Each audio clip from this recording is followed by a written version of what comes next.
How's it going, guys? Hope you're all doing well. Time for some late night magic, although for some of you guys, I think in Australia it's probably a reasonable time. But it is 7 o'clock here in California. We're going to be going in with some late night magic. Just finished playing about 6 or 7 games of Total War Warhammer, so I was like, let's just kind of wind down and play some magic. How you guys doing? Welcome to the stream. So we are going to be playing a similar deck to what we played before. We've actually made a couple, but we will be playing the Golgari color scheme, which is going to be the green-black decks. And in my experience, they're pretty damn fun, so we'll see how it goes. One sec, guys, just grabbing my tea real quick. We should be good to go from there. All right, all right, all right. Let's load in, let's do it. Late night magic, baby. Late night magic. All right, got my tea, we're all set. Do you need the late night magic and chill? Yeah, it's pretty funny. All right, so let's fire up the game. Let's get it going. Let us waste no time. We will go to the magic tab, which is right here. It should pull up the game client in a moment. Let's see if it decides to. Sometimes it can be a little bit difficult. One sec, guys. All right, there we go. Okay, maybe I need to make some changes. Just give me 1 second, guys. All right. One moment. I know, Creed, it's going to be good. Oh, you put in a fence all day. Yeah, that's some tiring work, my friend. All right, so going down here to studio mode. So just bear with me. Just gotta fiddle with this a little bit. For some reason, it's not showing. Usually magic just magically appears. Maybe I just have to click some things first and we'll see. I'm opening a pack behind the scenes. All right, so let's remove this. Let's add in some magic. The Gathering of Magic. MTG Arena. This should work just fine. All right. Come on, you can do it. I believe. I believe in a thing called love. It doesn't seem like it wants to pick it up right now. Hold on, guys. Just bear with me a minute. I should be able to figure this out. All right. Any second here. We should be good. So yeah, we'll be playing our standard ladder. We're going to see how high we can climb. I think I played a couple games off stream, but for the most part, anyone who's on the last stream would be privy to all the games that I played. So yeah, should be all good there. All right, so we need to do display capture. MTG, no. It's very strange. Usually, Magic just had an update, so it might have actually changed the back end of the game. Video capture device, media, game capture card. I'm so bad with technology. I do this for a living, and I still just can barely figure shit out. Game capture, Magic. See if it decides to work here.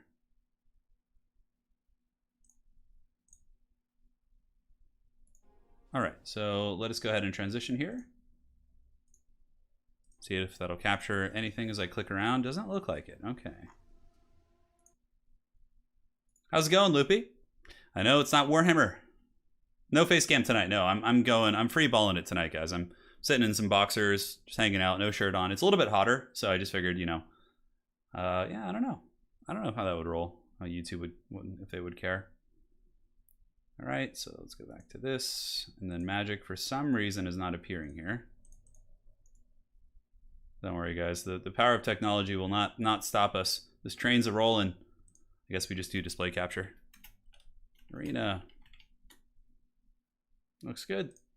All right. That should do the trick. You guys can see everything. I think we're good. Perfection. How's it going, Jay Phoenix? Just finished playing a couple games on Anticity's Ladder. It was quite a bit of fun. Yeah, free balling. Yeah, you gotta pay more for the shirtless turn. Yeah, correct. If you guys want to see my pot belly, you gotta pay extra. All right. So we have a couple decks. We have the one that you guys saw last time that is a little bit more top end. It's focused on the big dragon and kind of winning that way. But this is a life gain variant that I actually worked on that I've had some pretty good success with. So basically, we're just gonna kind of grind out some games with this and see what we can accomplish. So yes, the mad free ball and mullet man. Oh yeah. Oh, that tea's super hot. Holy shit. All right, so this hand, not keepable, really. Unfortunately, we are on the draw, but if we miss the green, it's going to be pretty sad. Although we got Bastion, we have a good turn 1 drop. Okay, you know what? Let's live life dangerously. Let's go to the danger zone. Clayton got into Magic from the previous stream. Oh yeah, hell yeah, dude. Okay, so going here, we'll go ahead and drop the Dean of Mean, as I like to call her. We're playing mono red, so what a time to not draw the appropriate mana.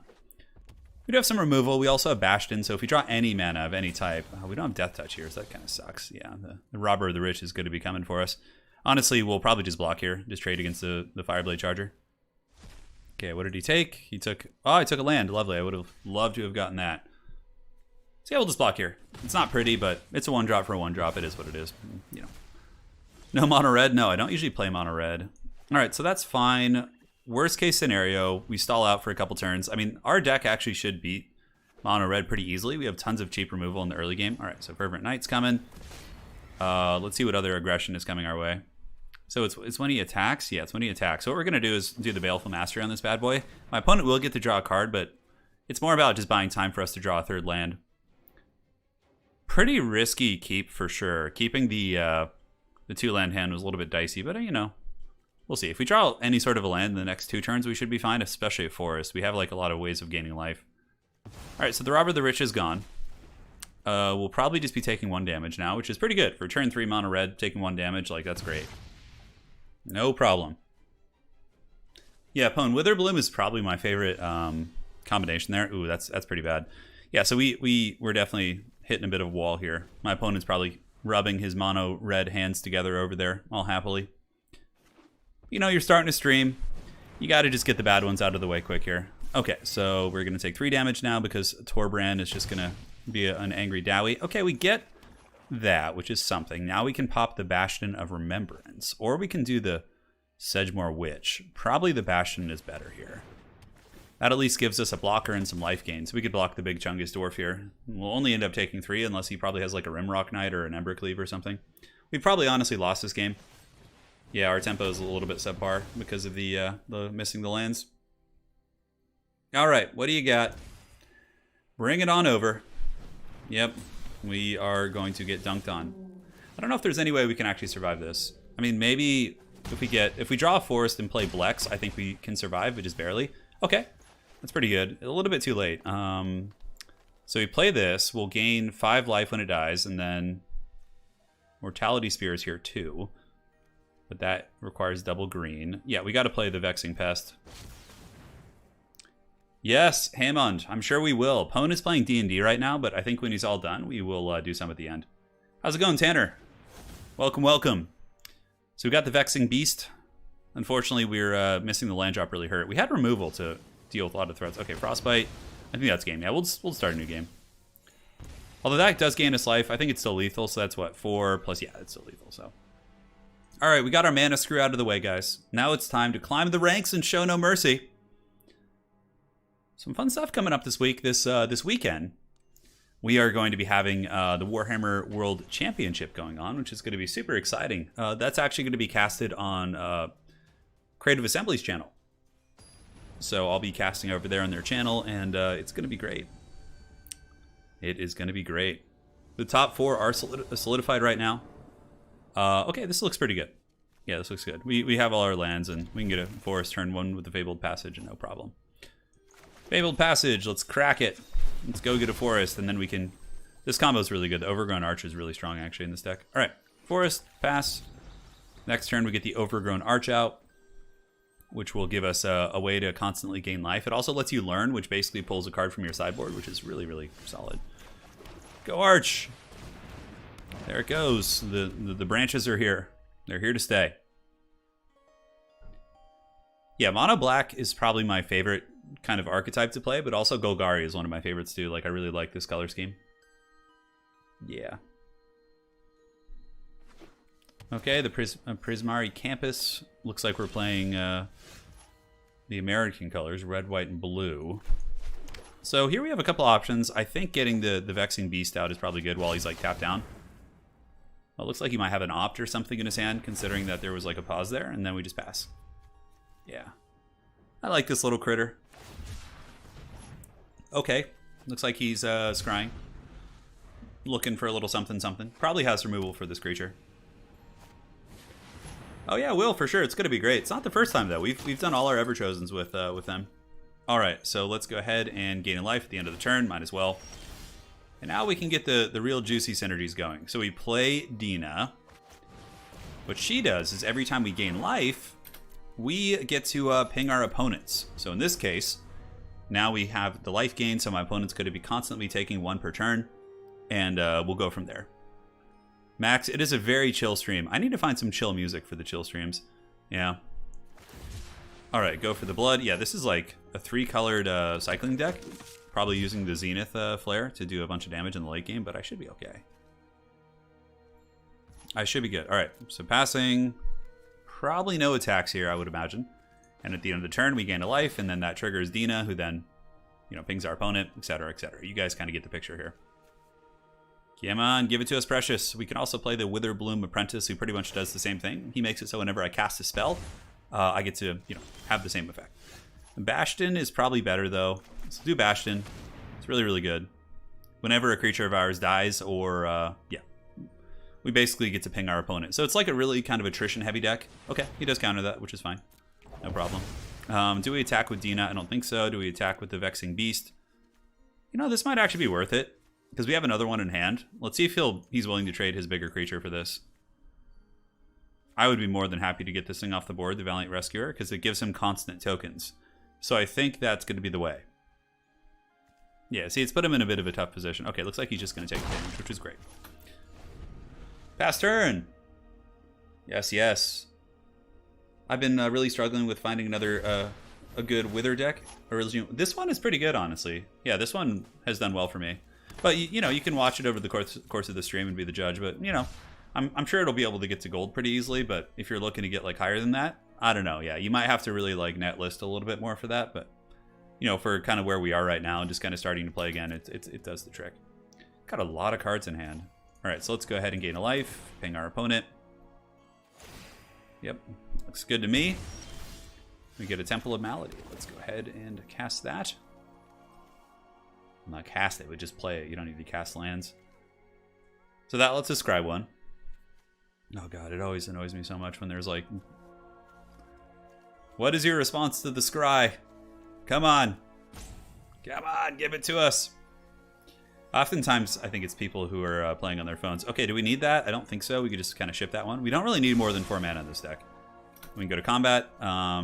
Do I want to attack with the Pest? I don't think so. I think the Pest is going to be chilling for now. Second main phase, we'll try and play the Witherbloom Apprentice. The heart of the cards. Hey, Clint Bob, thank you for the $20 donation. That's really generous. Thanks, Clint. Is it Clint? It's Clint Bob. That man's got 2 first names. Thank you so much for the donation. I think we're good. I think we just end turn here. So now we have a lot of like kind of life gain going. And his deck is designed, what you do is you get as many cards with cycling in your graveyard as you can. And there's a card called Zenith Flare, which basically does damage based on that. And he also gains life. So he's just going to blast me with a huge Zenith Flare in the late game. And that's going to be his whole plan. So, Clint Bob, thank you. Yeah, Reanimator is pretty decent in Strixhaven for sure. There's a couple new avenues to pursue with that. Especially with the God of Hunger, Kroxa, you can get some really powerful combos with him. You need to run Luris, Kroxa, like kind of just mix in, you know, some of the new Strixhaven cards. And yeah, it's good. It's good. So he's getting a bunch of tokens. Okay, now he's going to be blasting me for 3 damage. So this thing needs to pay the troll toll. We can't let that thing live. No attacks from him. We gain a life. No problem. Our opponent takes some. So here we're going to have to do it a little bit earlier. So, how can we combo this? This actually we want to play as the bigger form. So we're going to gain a life here, which allows Mortality Spear to be cast for cheaper. Then we're going to go ahead and blast this.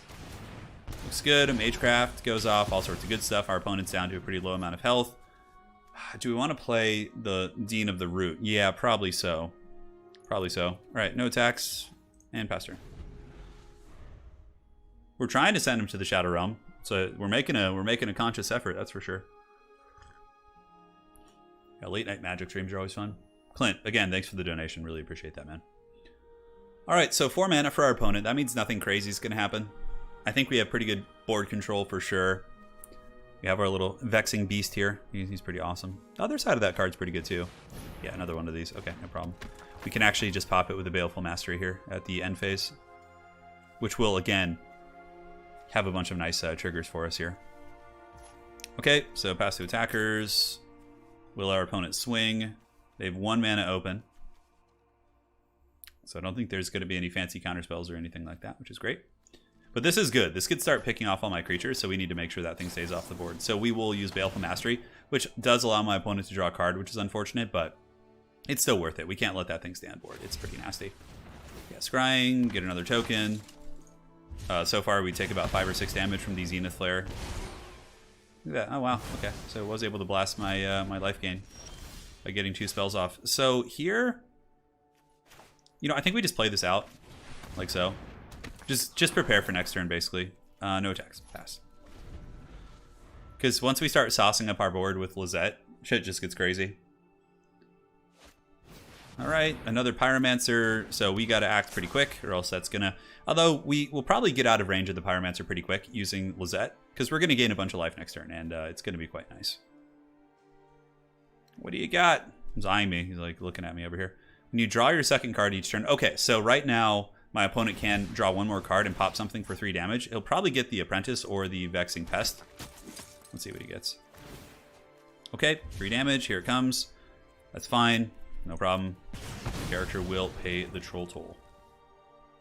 So we're at 27 life. We're certainly pretty healthy. Gain a life at the end of the turn because there's no reason not to. And unfortunately, we don't have enough to do the fancy... Ooh, this is really good here. Okay. Yeah, the Blood Researcher is awesome. Check this out. So basically, I'm going to do this now because if I do it during their turn, they can respond when their mana untaps. So that happens, and then we auto-pay. All our creatures get +1/+1. And then, do we attack with the Beast? Don't think so. So the only creature that can get popped is the Vexing Beast. Maybe I should have just attacked considering that, but we'll see. Yeah, this card's great. Really, really good dual-sided card. It would be a fun commander deck too, actually. Like if you're playing against an aggressive commander, you can play out the Valentin very early, or if you want to go for like a more token-wide strategy, you have the option of Lizette. I feel like this is a really, really good card for commander, potentially. Blacks would be an interesting commander too, because you get black-green. More of a meme, though, for sure. But the search for Blacks is kind of a cool one to have in commander, because you have a huge life total, so basically you can just get a bunch of cards for free, which is awesome. Alright, so something's going to get blasted here, but you can only do it once. Okay, so down goes the Vexing Pest, which means we gain life. And the Blood Researcher will get bigger and scarier. We definitely need to get the Bastion of Remembrance out. 100%. Yeah, Zenith Flare. Okay, that's pretty strong. So we're kind of taking it easy here. We might, depending on how many Zenith Flares are in hand, we might be in trouble. That card is really, really nasty for sure.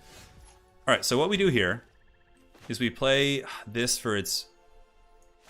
Yeah, we need to get some steam here because we're kind of slowly losing this game. All right, so let's get you, and you, I guess. It's 3 for each, so I'm going to take 9 damage. Honestly, I'm kind of tempted to just take them all. We don't really care for the forest, but the pest summoning is kind of useful too. So 3, 6, 9, 12 damage. That'll put me down to 21. I think we're going to do it. Yeah. See how good that card is? I mean, yeah, I take a bunch of damage, but with the synergies of this deck, it doesn't matter too much, so. This has Menace. I have to block with a lot of creatures. Do I go in now? I think we just kind of chill, because it does force the Zenith Flare to go into that card, which I think is good. Veto showing up today. Dawn Veto is not in this deck, no. Dawn Veto is something I took out. Noah Miller.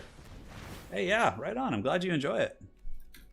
Okay, cycling. You can see why we were like removing all the Pyromancers earlier. We gotta watch out. Maybe we put ourselves at too low of a life total. Zenith Flare is gonna hit us for like 10 damage now. So, okay. I think we could gain enough life next turn that it's gonna be okay. We'll also gain 1 every single turn, so.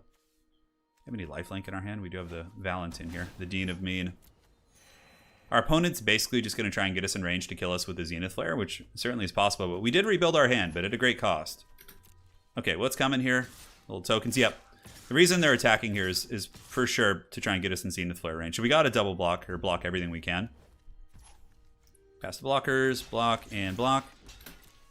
Yeah, that's going to be a bit of damage. We do have the Vexing Beast that we can play. That'll gain us 4 potentially if we find a way of sacrificing it. Okay, we're down to 15, 14. Okay, it's getting really close. It's getting really, really close now. So let's go ahead and gain a life at the end of the turn because that's really important. Is there a way to check what's in my sideboard? I can't remember. I don't think the Goose is in this deck because we don't really need to ramp, so it's not like super necessary in my experience. Jungle Hall is good. It gains us life, so we need every life point we can get now. So I think going wider is more important than... So 3 plus... Fortunately, we don't have enough mana to do all that. The Pest summoning plus the Bastion. Bastion's good because it allows us to... well, that's only if our creatures get removed. Okay, so let's play you. See if my opponent has a counter. There's actually no goose in here. Yeah, no goose. Might counter that, actually. That's fine. No problem. Could be worse. Now we get the Pest summoning out, which I think is better because it gives us more blockers, more width. My opponent has another counterspell. Good on them. Hopefully we can survive here. It's going to be really, really close. Okay, that's good that we got that. Okay, Scry, which is fine. How many cards do we have? Zenith Flare currently does 9 damage. We're at 15, so I think we're safe with our little pest creatures. Yeah. Oh, stretch it on out. Okay, so Zenith Flare's up to 10 now, I think. I think this is all end step, or no? This is our main phase? No, this is... Oof. Okay. Okay, this is getting a little bit saucy here. They're saying good game, which is probably the case. We'll see if we can drop a overgrown arch here. See if we can get going. I guess we'll go back to playing our other deck. This is the new one we made. The other one we had more success with. Okay, so let's go ahead and gain some life. I just heard Anna battling Wookiee back there. I don't know what's going on. Alright, our Blood Researcher is a 7/7. Does our opponent have a Zenith Flare? Probably like a 90% chance they do. Good game, well played. Yeah, it was a good game. I felt like we were in a good position early, but we just couldn't play the grind. So we'll go back and play our Belladros deck, which is our different one. So let's show you the deck right now for Belladros. That's the one with the big dragon, which we thought was bad, but it actually ended up winning a lot of games. This one is more focused on like pest play. Yeah, so you can see it's got the goose. The goose is coming back, baby. We got some card draw, we got removal. We also have a better top end and the Binding of the Old Gods. So we're going to give it a whirl and see how it goes. So let's do it. All right, release the pest. Delicious tea. Gonna make some salmon tonight. Some salmon and taters. Some rice. Gonna be great. All right. Now it is time for us to abandon our losing ways and start getting some wins, which is exactly what happened last stream, actually. We lost our first, like, 2 games, and then I think we won, like, 8 in a row or something. Okay, mono red? Mono red, maybe. Okay, interesting. Let's go get a forest. We have removal. We have early pressure. We have our big Chungus Dragon on the top end, which is very cool. So let's do it to it. Yeah, there's a lot of really cool combos in this color scheme. Do we play Valentin? Why the hell not? Let's do it. Why the hell not? Here comes the vampire. So this is a red-blue... Oh, this might be like a Phoenix deck. I think it is. Like one of the ones that spam spells and brings back the Phoenixes. Okay, yeah. So our creature got karate chopped there, which is unfortunate. Good night, sweet prince. We do have the Deadly Brew, which hopefully we can use.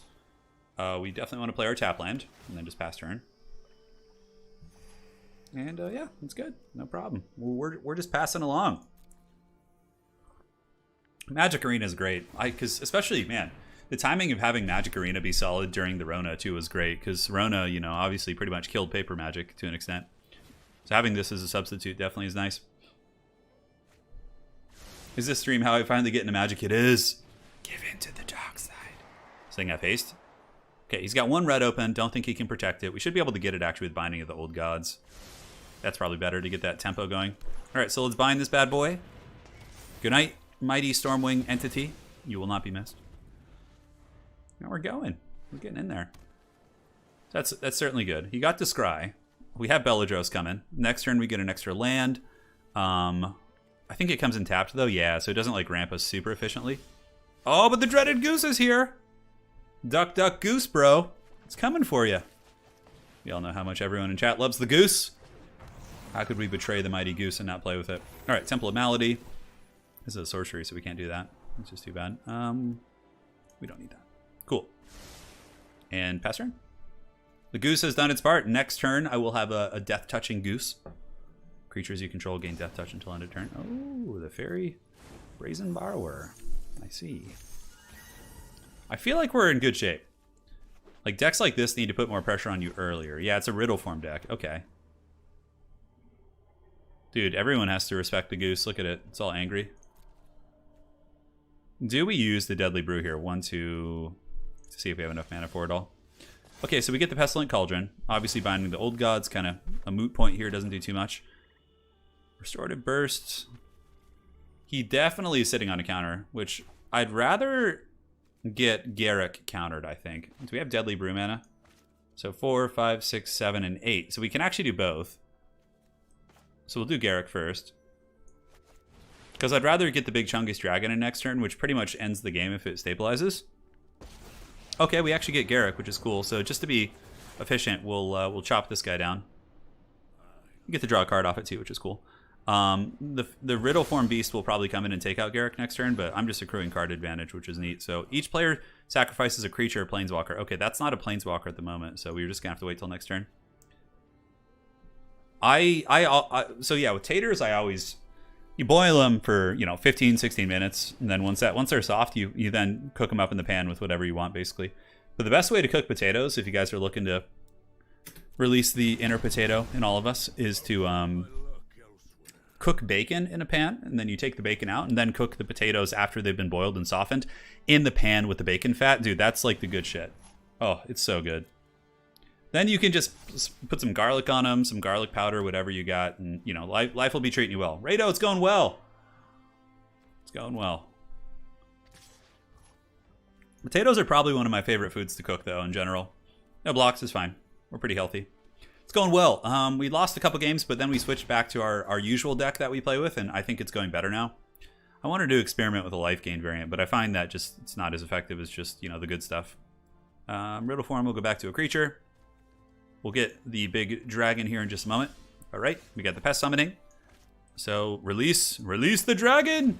If he doesn't have a counter for Belladros, that's probably just good game.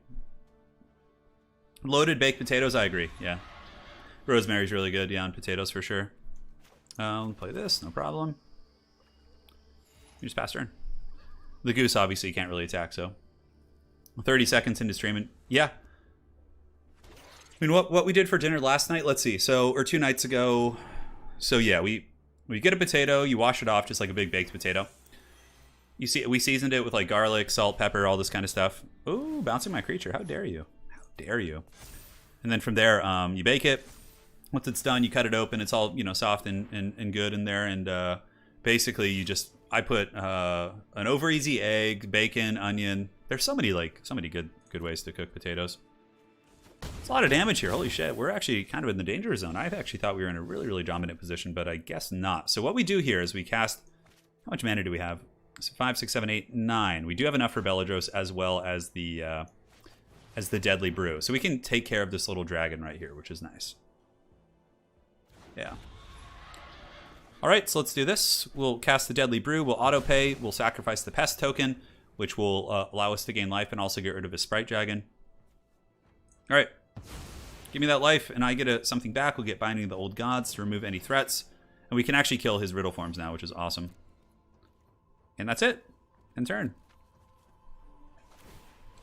Yeah, potatoes are. I think it's. I'm more or less half Irish, half Italian. That's kind of my ancestry. I mean, that's just like really simplifying it, but so my Irish blood certainly calls to the potatoes. Yeah. Oh yeah. All right, Riddle form is out. No problem. We can block 1 with our dragon. I mean, I think it's worth blocking, to be honest. Because then I get rid of 1.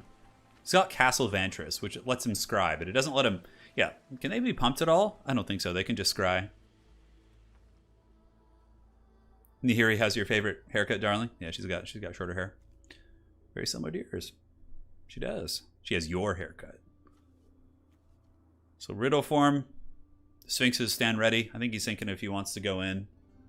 He'll get 3 damage on me, but next turn, I think we just take over the game. All right, my turn. I want to pay 10 life and untap all my lands. How's that sound? Sounds like a good time. So, Binding of the Old Gods. This will destroy 1 of the Riddle forms, which will be very, very good. Let's get rid of you. Come on. There we go. And then we have 4 mana left. So I think I'm going to leave Belladros back just to make sure I stabilize fully. And then we'll get kind of a board combo out. So we'll play you for 4. And then next turn we can like pump our whole board. Attacks.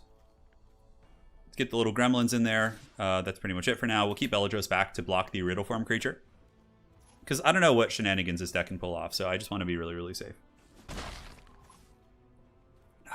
Perfect. Anytime. I've had a great getting into Magic this year. Yeah, Magic's a great game. I've been playing since Ice Age was the first edition I played. I just loved the art on the cards when I was a kid, and I also loved playing the game too. God, I remember playing Schoolyard Magic. Where you just like, the cards have no sleeves, you're just putting them on like, you know, the concrete ground and gravel and just playing with your friends, man. Of course, darling, I won't forget. Brazen Borrower, okay, I'm getting bounced here. See, this is, yeah, this is good, but I think my opponent knows it's over, because my whole board's going to become like 4/4s and 3/3s next turn because of the Vexing Pest in my hand. Ah!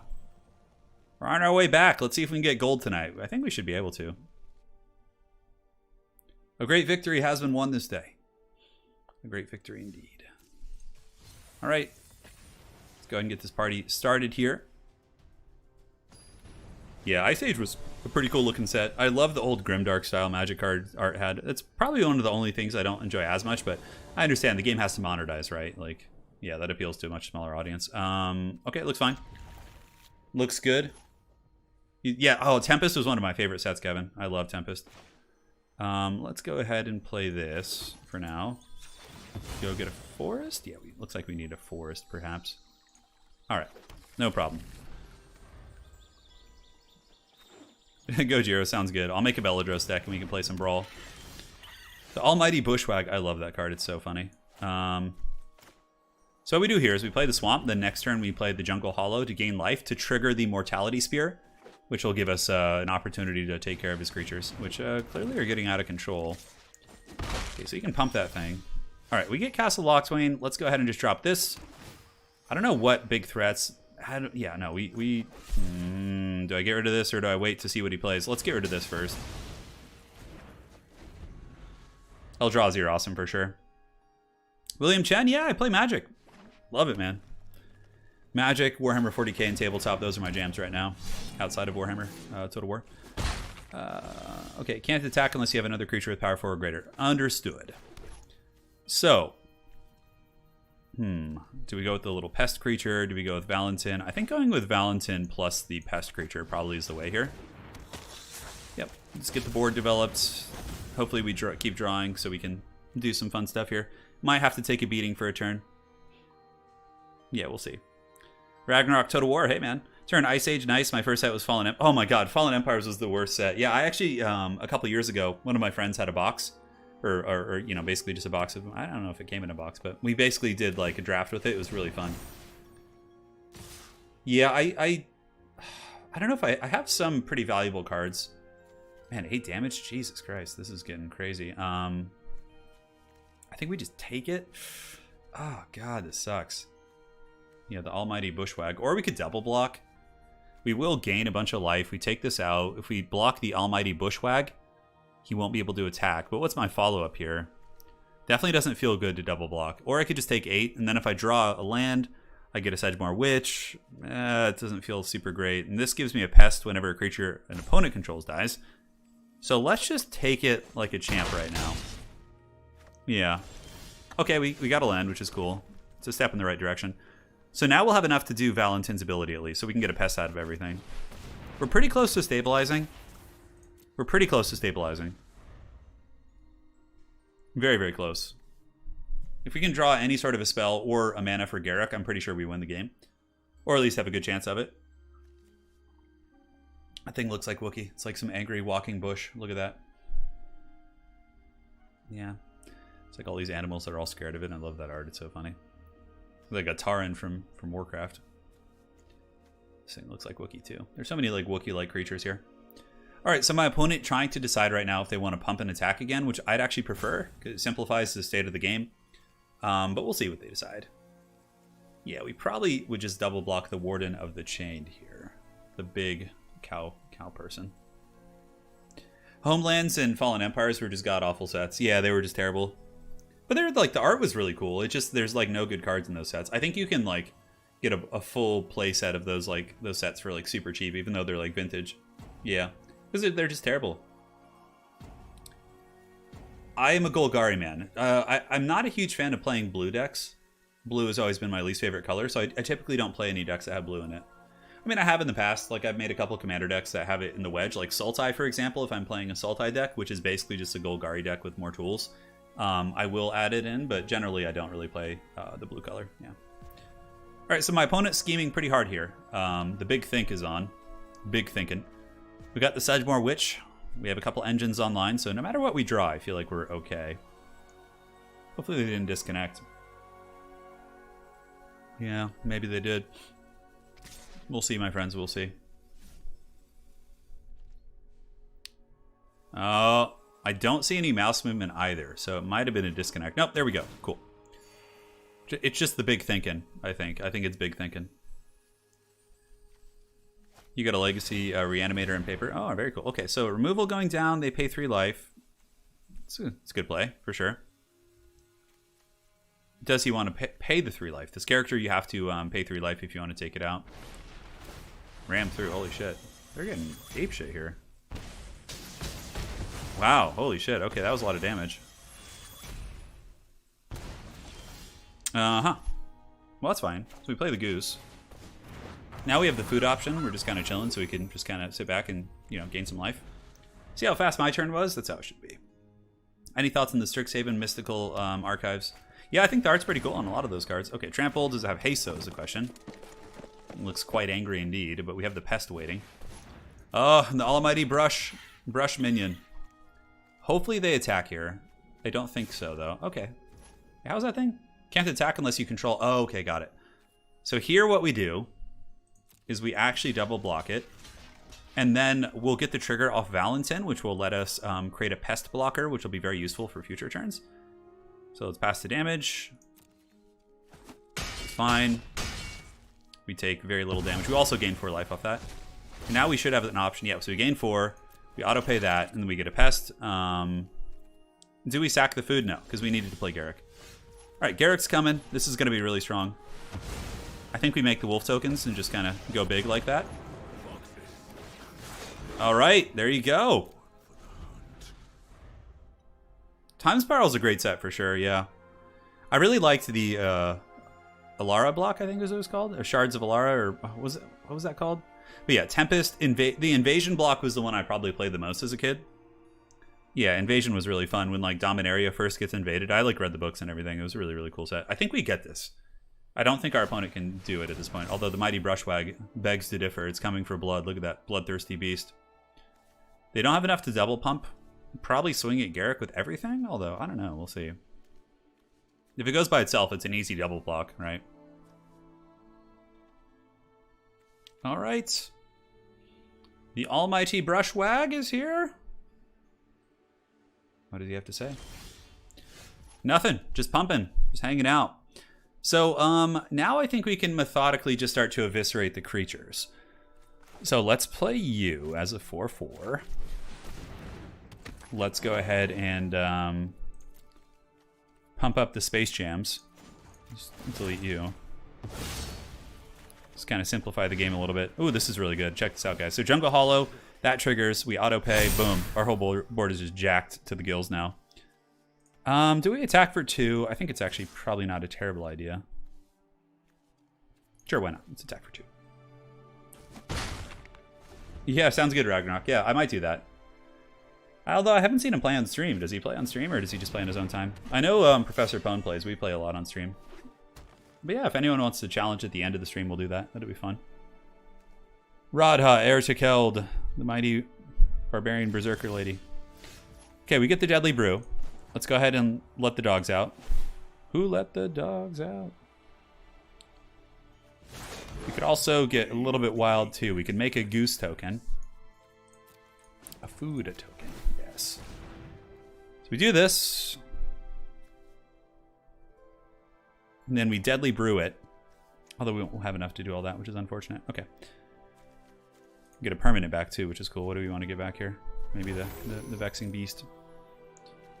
So now we could actually sacrifice this to make our board even scarier, but I think we just do that next turn and maybe go for the Alpha Strike. So we could probably just attack with a couple of our doggies right now. Getting ready to go. Is there any way I could lose this with like lazy play or missing something? I don't think so. Even with an Embercleave draw, I think I'm fine. so we'll be a little bit more careful here. Let's attack with the 2 doggies. He does have enough to pump, which is fine, because I can pump in response and make my wolves into 4/4s. Alright. Looks good.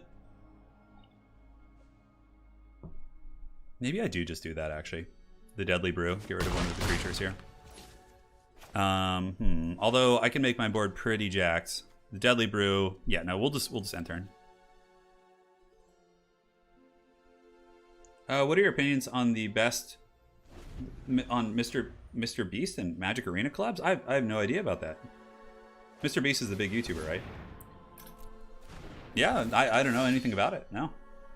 I'm a simpleton here. Okay, he can put a 1/1 counter, but he can't do it right now. So next turn, I'm pretty sure he dies.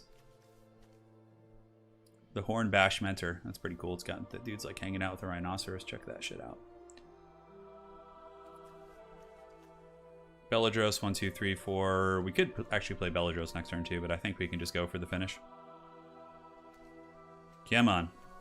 So put a trample counter on target non-human. So one of the bush creatures here will get the or brush creature. Okay, we'll get the counter. Sausage. Oh my god. Yeah, running the clock a little bit. I don't know what there's only one choice. You can only put the counters on those. So it's not like my opponent has, maybe he's using this time to just evaluate his next play. Regardless, what we do is we gain life, and then we, off the life gain trigger, we pump our entire board, and that's pretty much our jam. Oh, that's pretty cool.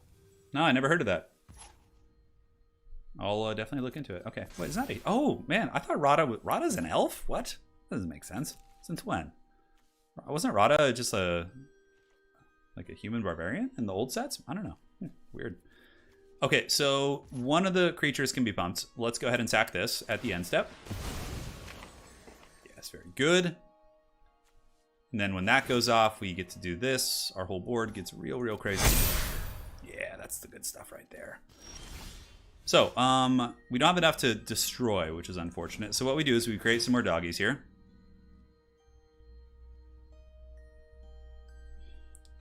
And then we can jump over and drop some bows here on one of the characters to pretty much eliminate the board state.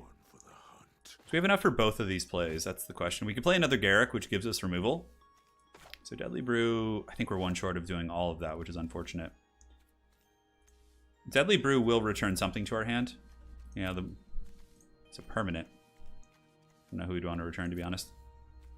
Okay, so do we have lethal? I think we just do. Honestly, I think we just play Garrick and it doesn't matter. We just take out... Alright, so let's go ahead and keep this one. And we can go ahead and destroy a creature. Rada does have... Do any of them have first strike? These things get pumped, but we don't really mind that too much. Okay, yeah, let's get rid of this. She actually has some effects that could be decent. All right, so time to just get in there. I think we just swing for the fences. I don't think there's any chance. Even the goose is going. Yeah, looks fine. So we got, what, 4, 8, fair amount of work. Yeah, no biggie, just 18 damage. 25 damage or something like that. All right, cool. Victory is ours. We are climbing the old ranks, slowly but surely. It's the Golgari way. They're basically like Nurgle. They're like Nurgle, but a little less demonic is like kind of the jam with them. Yeah, so that's pretty cool. Thanks for joining tonight, guys. I know it's a weird time. We usually stream earlier in the day, but, you know, had the itch. Had the old itch. So now we're facing someone who has Karn as their avatar. Mana base a little bit clunky, but keepable for sure, especially since we can get the Mortality Spear trigger. Yeah, play by ear. We will play it by ear. So we'll see what they're playing. The Witherbloom command is quite good. This can get rid of a little 1/1, you know, mono red creatures and things like that. Also gains you some life, which is neat. What do you got? Looks like our opponent did mulligan. They're down to, I think they're deciding what card they want to ship right now. Yep, okay. So we'll do the Jungle Hollow. Pass turn. Yeah, it's very weird. For sure, Ricardo, for sure. Feels weird to me to be streaming something other than Warhammer, but, you know. It is what it is. Cool, so Fabled Passage. Let's go ahead and get a Forest right now. Unfortunately, our mana curve is really clunky. That's the one thing I'm missing. I don't have the cards to craft like a good mana base, which sucks. It's probably the biggest limiting factor on my success in this game. But, you know, we'll do it. Do you have any plans for any Warhammer campaigns? Yeah, so I have the Fey Enchantress campaign that's live right now. As soon as that's done, I'll probably do a different one. I don't know what, but probably a live stream or maybe do a head-to-head or something. Oh, we're playing a really strong deck. Okay, this is Rogues, which is quite scary. So we need to deal with this for sure. So firstly, let's go ahead and cultivate, get some lands, and we'll throw the swamp out. Next turn, we play the Jungle Hollow. We nuke this. Yeah. Oh, it's a... Yeah. Damir Rogues is really nasty. I think we'll be okay, though. We'll get rid of this guy here in a moment, and then I think we'll be stable. Okay, how do we get the crab? They're both annoying. Unfortunately, I only have the removal to get rid of one of them here. Alright, so, first and foremost... We don't have enough to do both of those. I would like to get the Sedgemoor Witch going, but I can't afford to let him keep milling me like this. Especially when he'll be untapping. Yeah, Ragnarok Total War I have, actually. I really enjoy his videos, yeah. Do we get the Sedgemoor Witch out? I feel like we need to kind of make him pump his brakes a little bit. Yeah, that rogue is going to get scarier too. So Jungle Hollow. Then we play the Mortality Spear off the trigger here. And unfortunately, we're kind of sitting on a bit of an awkward mana base, but yeah, it's fine. The geese are too dangerous. The geese are good luck charm in this deck. Yeah, I don't think he has any response. I mean, he could fetch the Fabled Passage. Okay, so he gets the... That's actually fine, because... That's great, because now we can actually... Oh, no, but it looks like he got the... He got the pump from the graveyard. Damn! So now we can't kill that thing. He had just enough. How many cards is this? 8? 2-1, had Death Touch. Okay, This can destroy target non-creature, non-land permanent. -3, -1. Yeah, we're just going to have to eat it. This is going to be a tough game, guys. This is going to be a real tough one. Damir Rogues are very, very nasty. They do not mess around.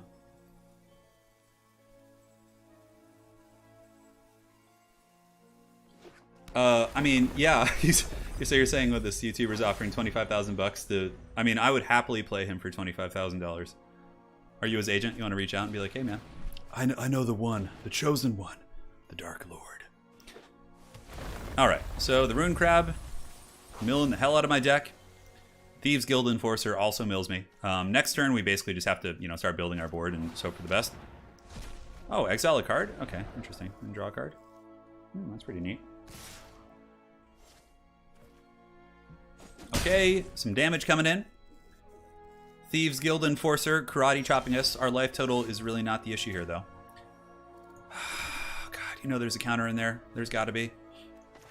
You know what? I think we're in a position where we have to take this risk and just play it and hope he doesn't have a negate. Come on! No! Oh my god, of course they have it! Ugh! Anakin, I'm too weak! God, we would have, for sure, been in good shape in that case, but now we're kind of in the pits. It was a gamble that did not pay off, but my opponent is running out of steam. We have 30 cards. Damage is not that big of a factor here. Man, oh man, we really need to kill that Thieves Guild Enforcer. Okay, so let's pop the Sedgemoor Witch. Hopefully there's no counterspell in play. If there is, then, you know, we get karate chopped, basically. Okay, looks fine. We'll do the Pest Summoning, just to get our minions out. Hey, look at that. So we get our little Pest Legion. We can start drawing cards with Castle Locktwain, but we have 29 cards left in the deck. Okay, is he thinking about countering, maybe? I'm not sure. Yeah, Drown in the Lock too, Pony. Yeah, that's something else I have to deal with, isn't it? Yeah, so maybe that's probably what they're considering right now, is Drown in the Lock. If I could just get some removal for the Thieves Guild Enforcer, I think we're okay. Heartless Axe. Oh, interesting. Heartless Axe on the Sedgemoor Witch, which is fine. They'll lose 3 life, which is cool. But we get our 3 little pest tokens, and we can prevent the Thieves Guild Enforcer from getting in there anymore. Oh, did they not pay the 3 life? Oh, they changed their mind. Wow, look at that. So they went to go cast Heartless Axe, but they did not want to pay the 3 life. That's really strange. Oh, MTG fan. Hey, no. Well, thanks for sharing the news. Appreciate that. Yeah, that's 11 Pacific time. Yeah, that's wild. All right, so the Thieves Guild Enforcer is here. It's the end of our turn, so our opponent trying to think how they want to troll us with their Damir Rogues. A Plains and Mountain combo deck. Yeah, you had a red-white deck. Yeah, that's usually like aggro. Aggression. Down to 23 cards. It's getting kind of messy here. Okay, Castle Lockthwain's always a good sign. That means my opponent's hand is probably a little bit dead. Most certainly sitting on counter spells. All right, so let's play the Temple. Let's go ahead and set up our... We don't need the Goose. The Goose is not going to help us win any beauty contests. And do we want to use the Witherbloom command? I could actually... destroy target non-land. Yeah, you know, honestly, we're just kind of like in Lockthwain territory here. What we could do is just attack here and see if we can, you know... If my opponent wants to block with the Thieves Guild Enforcer, yeah, okay, they're not going to let that slide. Yeah, clever girl. Have you tried the combo version? No, I haven't. I have seen it, though. Oh, God. He milled Belladros and Garruk. 2 cards, that'd be very nice here. 2 can Lockthwain. I'm just going to Lockthwain in response, just to send a message. Here we go. Come on. Did I ever play Commander? Yeah, I play a ton of Commander. Commander is my favorite format in Magic. They have a mini version of Commander on here, actually, which is quite cool. Okay. We're milled again. We're down to 16 cards. It is our turn. Did we draw, or was that just like a weird buggy? Like, okay, that was strange. The Deadly Brew. We actually have a pretty good little situation here. So we Deadly Brew it. And brew it. Then we sack the token. Our opponent has to sack one of their juicy creatures, and then we can actually get Binding of the Old Gods to destroy another one. Yeah, ooh, man, we need to really deal with this board here. This is dependent on lands, at least. So now do we take Garruk? Do we take Belladros? I think we need to get removal. So probably Garruk is a thing, because that draws us another card, too. Although drawing cards now is a little bit dicey. Binding the Old Gods kills something, and then... What is making... Yeah, This is whenever land enters, I mill 3. This guy was whenever a rogue attacks, which is probably going to be a recurring theme here. So we probably just go Garruk and just deal with that thing. Because then we have a threat on board that maybe can overwhelm our opponent before we lose. So let's play Garruk. Overcast the Goose. Yes, I agree. Let's just get rid of this. Yeah, because at least we can start attacking now. Let's overcast the Goose. Okay. We're coming into our own. We might actually get back in this game now. Mabel, glad you're enjoying the late night stream. All right, that's good. You know, we might actually be able to get him here. We'll see. Belladros will come in. Okay, another rogue, which we can actually kill that one, which is great, using the Witherbloom command. Oh, God. Oh, God, the milling is real. Garruk is just going to have to make some doggies. Eliminate. He eliminated my Goose! The Goose has been eliminated! No! I used to play Hearthstone a lot when it came out, but I stopped after a couple expansions, but I did play Hearthstone when it came out. I enjoyed it. It was fun. All right, so we got a little Air Force here. How much mana do we have on board? Baleful Mastery, quite good here, actually. We have 2 removals. We probably... Okay, that player mills a card. God damn, everything mills. So 5, 6, 7, 8, 9. So we can play Belladros plus 1 removal spell. I think that's the play. So we play Big Papa. Because that gives us a potential win condition, right? We create the doggies. My Goose was cooked. Now, do we remove the Crabbo? I think we remove the Crabbo. Or one of the flyers. Now, the Crab actually has a potential to mill me a lot. But 3, I think it's just over. Baleful Mastery. Yeah, let's just do this. Let's do this. So, target creature, and then we will... target opponent loses 2 life. Okay, so targeting creature, we'll target you. So did we just have lethal there? I think we might have actually, yeah. I think we screwed up. I think we did have lethal on board.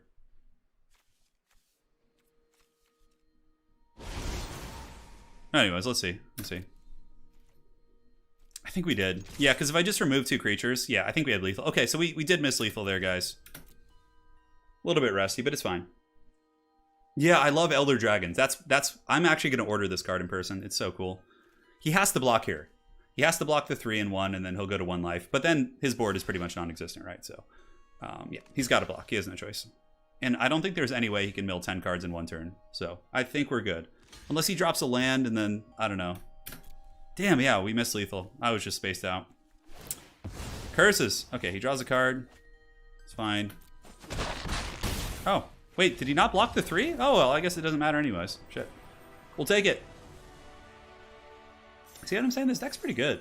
It's pretty good. I mean, we're playing some competitive decks. Damir Rogues is a top-tier deck. It is indeed. Let's get in there. Let's do some work. Yeah, old Magic certainly had some really cool... I get so nostalgic when I look through my Magic binders. I see cards from like Mirage and all those old sets. Could have untapped lands too. Yeah, there was all kinds of tricks there. It's okay. Like half. I don't know why I'm so sleepy right now. Okay, here we go. Looks fine. A little bit risky, but let's go ahead and just play our forest first. We can get the Cauldron out, which is going to be fun. What commanders do you have? Right now I have Draxus, the Golgari Lich Lord, and we have Marath, the Will of the Wild, I think is the other one that we have built. Draxus is one of my favorites. I love playing... Is it Draxus? Or... Yeah, I can't remember. It's the one that you sacrifice a creature and it like damages all your opponents based on the creature's like stats. Release the Pestilent Cauldron! Yes! Now I can start discarding lands to get more good things. Okay, they're playing Golgari too. Oh, they're doing the life gain variant though. That's cool. Very neat indeed. Pass turn. Cool. The Dread Goose is here. He is here to stay. Let's go ahead and do this. We can get a swamp here. Play the Goose. And the next turn we can play Garruk. And we just pass. We just pass. Yeah, the Marauding Blight. Whenever you gain life, I lose 1. Okay. I think we have like a 90% win rate when we play the Goose. About the actual game, is there any color that... It's not necessarily a color that counters you, it's more so the decks themselves. The Vexing Pest. Alright, we're getting a taste of our own medicine here. I guess we just take it. It's fine. No blocks. It's fine, let's just take the damage. Anything we want to do at the end step? Do we want to create a pest token? I don't think so. I kind of like this whole hand, so we're just going to kind of chill on the little cauldron right now. We play this. We can go ahead and play your boy Garruk. Auto pay. I probably won't play Vermintide simply because it's a lot of clicking and it's a little bit hard in my hand. Yeah, so probably not. Let's do this. Create some woofs. Rhystic Study, Blood Moon. Oh man. You know what my favorite like troll card like that was? Is I really used to love Contamination. It's a magic card. Well, of course it's a magic card. But it basically turns every single land onto the board into swamps. It's so troll in Commander. Oh my god. It's so good. So I run that in my mono black deck. The upkeep, you have to sacrifice a creature every turn, but like there's a ton of ways to make tokens when you're playing mono black, so it's so good. Yeah, well, I feel like we're in good shape. I feel like we're in pretty good shape here. Not too much power on the board. We have a, an increasing level of power from Garruk. Oh, look at that. Wow. That thing is a 7/6. All right, we better take that thing out. At the end of the turn, we will discard the Pest Summoning to create a Pest. So basically, yeah, we don't have to, use the mana on it. So we do not quite have Belladros, but what I think we'll do is that we'll Karate Chop this big boy here. Boom! Headshot. Then next we can play Cultivate. Cultivate, yeah. Cultivate, next turn sets up Belladros. The big dragon. The Elder Dragon, mind you. And, yeah, no, we're just kind of hanging out. You can make a food token. Do you want to attack? Yes and yes. Just one. Just attack for one. Because we want to be able to protect Garruk with these two creatures. So, alright, that's fine. Take the trade. My opponent gains 4 life. Garruk also gets a loyalty counter. It's a happy time for everyone. End turn. How's it going? So Tech, hope you're doing well. No, we haven't done Diablo 2 yet. I don't know when that's going to happen. Probably in the next few weeks. I wanted to get to the Diablo, the remaster. I wanted to get a beta of that so I could stream that instead. You see any way to wedge? Oh yeah, the poison? I don't know, maybe. No, that's something to consider for sure. The Marauding Blight Priest. I'm pretty sure we got this. I don't see my opponent having too many tricks here. This is like the other variant of the deck I tried running, but I found it wasn't as good as the one I'm doing. Like the big Witherbloom seemed better. I don't know though. Maybe they'll still beat me. Who knows? 4. So I got 7 on board. I have enough to play this, so we could just discard and do our thing here. Yeah, going in after Garrick, no problem. We'll just block it with the Wolf. And he'll probably sack in response with the Woe Strider. Nope, I'm just going to take it, actually. Okay, that's fine. Let's go ahead and make a food token. The dreaded Cardio Goose, I know. Yeah, Diablo 2, man, the soundtrack, when I hear, like, the songs of Diablo 2, like, every area, especially the Rogues Encampment plus the Tristram theme, holy shit, man. It's just, like, it brings back memories. Yeah, it brings back memories. If you guys, like, the coolest, I think most iconic is the Tristram theme. It's so good. There's a couple, like, really solid guitarists who, like, cover it on YouTube, and it's so good. All right, let's go ahead and discard our land, get a little pest token. Recycling is good. Very, very good. So now I think it's time to send a message that the big Papa Dragon is here. Garrick will make some more wolves. We'll keep this party going. Belladros can also untap all our lands, but considering I'm not at full health, and I want to be a little bit careful about that. Let's do this. Create some wolves. And pass turn. Yeah, pass turn. We're good. Keeping our little pests back here. Have you played... No, I haven't, Thomas. Slay the Spire. I haven't played that, no. I don't think I've even heard of it. I don't play too many games outside of, like, my little bubble. You know, I play... Yeah, so we get a pest token every single upkeep, which is so gangster from Belladros. But, yeah, I don't play too many games outside of, like, Warhammer and Blood Bowl and Magic and, you know, Warhammer Tabletop. I played Valheim for a while, which was pretty fun, but once you beat the game, you know, it's kind of just like, you know, it is what it is.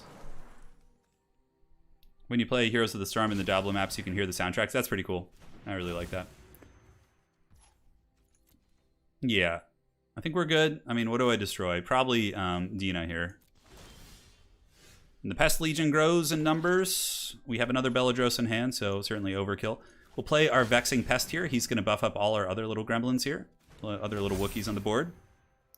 I know, Nickelback. What's with YouTube not telling you about the stream? Man. All right, so let's go ahead and take out his board.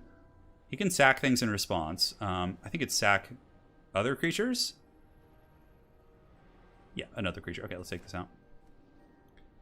Let's take it out. Garrick getting in there with his big Huntsman axe. Garrick is probably one of my favorite planeswalkers. So cool. We get the Baleful Mastery. Next up.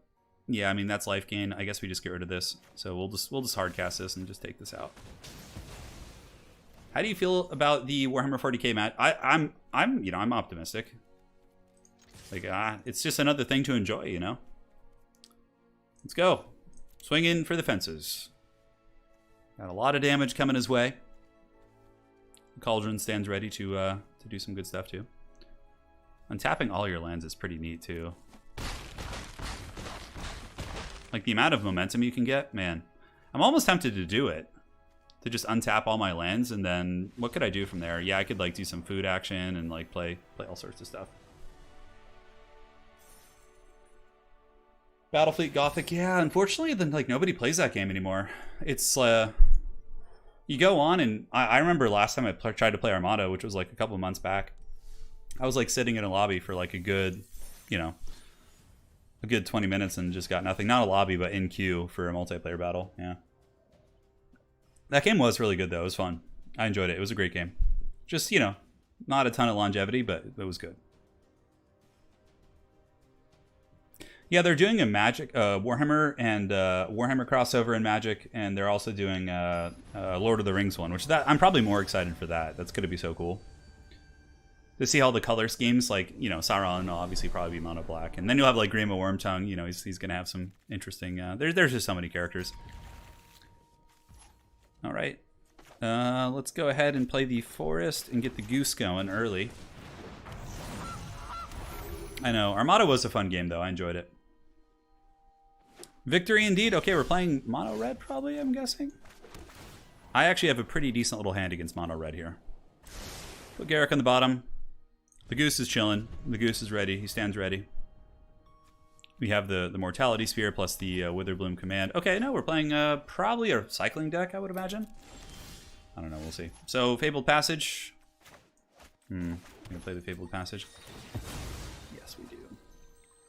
Let's do this. Could have saved it. Try and get it untapped, but we'll take the Swamp. And, do I actually play the minion here? Do I play the Cauldron? Cauldron might be a little bit better, just because I can, like, discard the bulk in my hand. Although the little pest is very annoying. Yeah, let's get the pest out. Auto pay. Unfortunately, the goose has to use his business here. Uncle Sam's Essentials. Howdy from Kansas. Always a pleasure to chill. Hey, welcome to the stream, Uncle Sam. Lady Turn and I have been watching the Falcon and the Winter Soldier. It's pretty fun. If you guys are into Marvel, it's definitely worth a watch. Okay, so some sort of a token deck, but hasn't played anything yet. So a very, very slow start for him, which is good for us. I'm certainly not going to complain. So we'll get the Cauldron out. The Pest will get in there. And we'll go. Hey, Tehon Noin. Oh, you joined the clan, the Sons of the Mountain. Very cool. So you joined the Dwarven clan.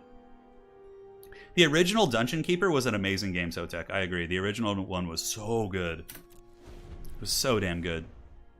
Okay, so our opponent is aggravated here. Let's see what they're going to play. There's playing all these like support cards. There must be like some huge creature he's going to play. A little bit kind of nervous about it, to be honest. Lorehold Spirits. Oh, is that what it is? Okay. Yeah, I don't know all the new cards in the set yet, so it could be something that's a little bit precarious. Let's go ahead and discard this.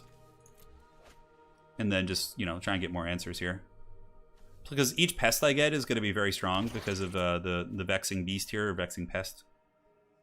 That's a pretty disgusting creature. Goodness gracious. This thing legendary? No, it's not. Okay, so we need to keep our mana untapped now because we don't know what threats he's going to play. So we want to keep our removal on standby via the Mortality Spear. I have no idea what this deck is he's playing. It clearly is tokens. Whoa, Elemental Masterpiece? What does that do? Oh, okay. So it creates a token. Got it. No surprise. So now we'll just keep discarding cards, getting more of a pest presence on the board. And anything he plays, hopefully we can just nuke them out. Favorite magic color? Black, for sure. Yeah. I love playing like Haggard, Reanimator, Necromancer, token decks, like those type of things. Whenever enter the battlefield, learn. Okay, so he gets something from outside of the game. Yeah, he's doing something. I don't know what. Maybe he's just drawing. Like, he's got so many cards in hand. I'm surprised he's not playing some creature. Grimo would probably be like black and white. Yeah. You know, like he has the white color scheme would represent him as like a counselor, and like, you know, then obviously he's corrupt, so you would have the black color scheme in there too. Holy shit, I have no idea what this deck's doing. I have no idea. Hey, Tehon Noin, that's right on. I'm glad to hear you're training. Well, I look forward to casting some of your games on stream. It's going to be a party. All right, let's discard this. We have our opponent at a relatively low amount of life. But again, we just rinse and repeat. Just get in there and just go for it. Yeah, swing for the fences. I should have made a food token at the end of the turn. That was a mistake. I just got kind of a little obsessed with the Cauldron here. But this is his last turn to do something. Yeah, Tihan. Yeah, it's super fun. It's multiplayer in Total War is so good. And it has such good longevity because of the faction diversity. For me, it's just like there's endless entertainment. Okay, create 2 tokens. You're tapped out. That's all you're doing. Okay, so this shouldn't be a problem because we just nuke one. Right, one gets karate chopped. The other one gets taken out by Deadly Brew. We discard the Big Chungus Dragon because he's not coming anytime soon, so he can just turn into a pest, which is cool. And then we basically just use Deadly Brew, sacrifice the goose, and then we go in and it's over. What colors would Lord Master of Sotek be? He would be, oh, I don't know. Whatever the Lizardman would be. So maybe like Sotek would be green, red, and blue would be my guess. Yeah, see, I got it close. Sotek himself said red and green, but I think you add the blue in there because Lizardmen have like an aquatics kind of thing about them. So I think if you add blue in and like that culture, I think you get Sotek there. Yeah. That would be my guess. Myself, I mean, if you're talking about personality, it's one thing, but also interests. You know, it's kind of a little bit different, right? So, man, we're on a tear right now. We've been doing pretty good here. Yeah, that would be my guess. So, we got Quinn saying just got here. Looks like you started 69 minutes ago. Hell yeah, dude! Good timing. Living your best life. Blue-green. But no, but lizardmen definitely have like a ferocious element to them. So I think you need red in there also. Yeah. Yeah. Because, like, you know, lizardmen have a ton of aquatic creatures, right? Like, you know, like little reptiles of sorts. All right, so do we play the goose? I think we play the goose. The goose is the way. Playing mono red could be a problem. Depends on how good their next couple turns are. It depends. Yeah, but lizardmen like have like different types of, you know, they have some that are, oh man, this is an aggressive start. Jeez. Okay. We block this guy here to prevent the damage. We need to kill this guy. He's so annoying. I hate that card so much. Oh, God. Okay, now I think we play the Jungle Hollow. Man, oh, God, it's such a clunky hand. I should have played my Swamp first, but I guess I needed the Goose. I could play you, just to get a blocker out. I need to get the Vexing Beast out, or Pest. I always call him that. Vexing Beast is so much more fun to say. I guess we could just do it now, too. We could just play him and just pay for it. Yeah. I don't think we can afford to mess around against the old mono red here. Yeah, red black for sure would be like for chaos. Yeah, 100%. It depends on which chaos god you're talking about though. Like Corn would probably be red black or mono red even. Corn might even be mono red. I don't know. It's hard to say because they don't really scheme. They don't have like, yeah. But it's gonna be really fun. As a matter of fact, that'd be an interesting video to have like, you know, what the crossover would mean for Warhammer Fantasy. But I think they're doing 40k as the card game. It's not going to be fantasy, so unless they're doing like Age of Sigmar, which hopefully they're not. Yeah. Okay, so he's attacking. The pest has died, but it gained us 4 life, so it kind of buys us some time. We really need to deal with that Robber of the Rich, though. He is a unholy pain. Here we are. We gained some life. We now have the Witherbloom command, so let's go ahead and get in there and do this and do this. So we will kill the Fervent Champion, ping him, gain some life. And the Goose will stay, just in case. Yeah, like Nurgle would be black-green, 100%. Nurgle would be Golgari. Tzeentch would be like blue-red, you know, probably. Tzeentch would be blue-red, 100%. Because Tzeentch basically is it, right? Is it. Although maybe Tzeentch would be blue-red-black, you know, because he's got more, like, manipulation in there. Yeah.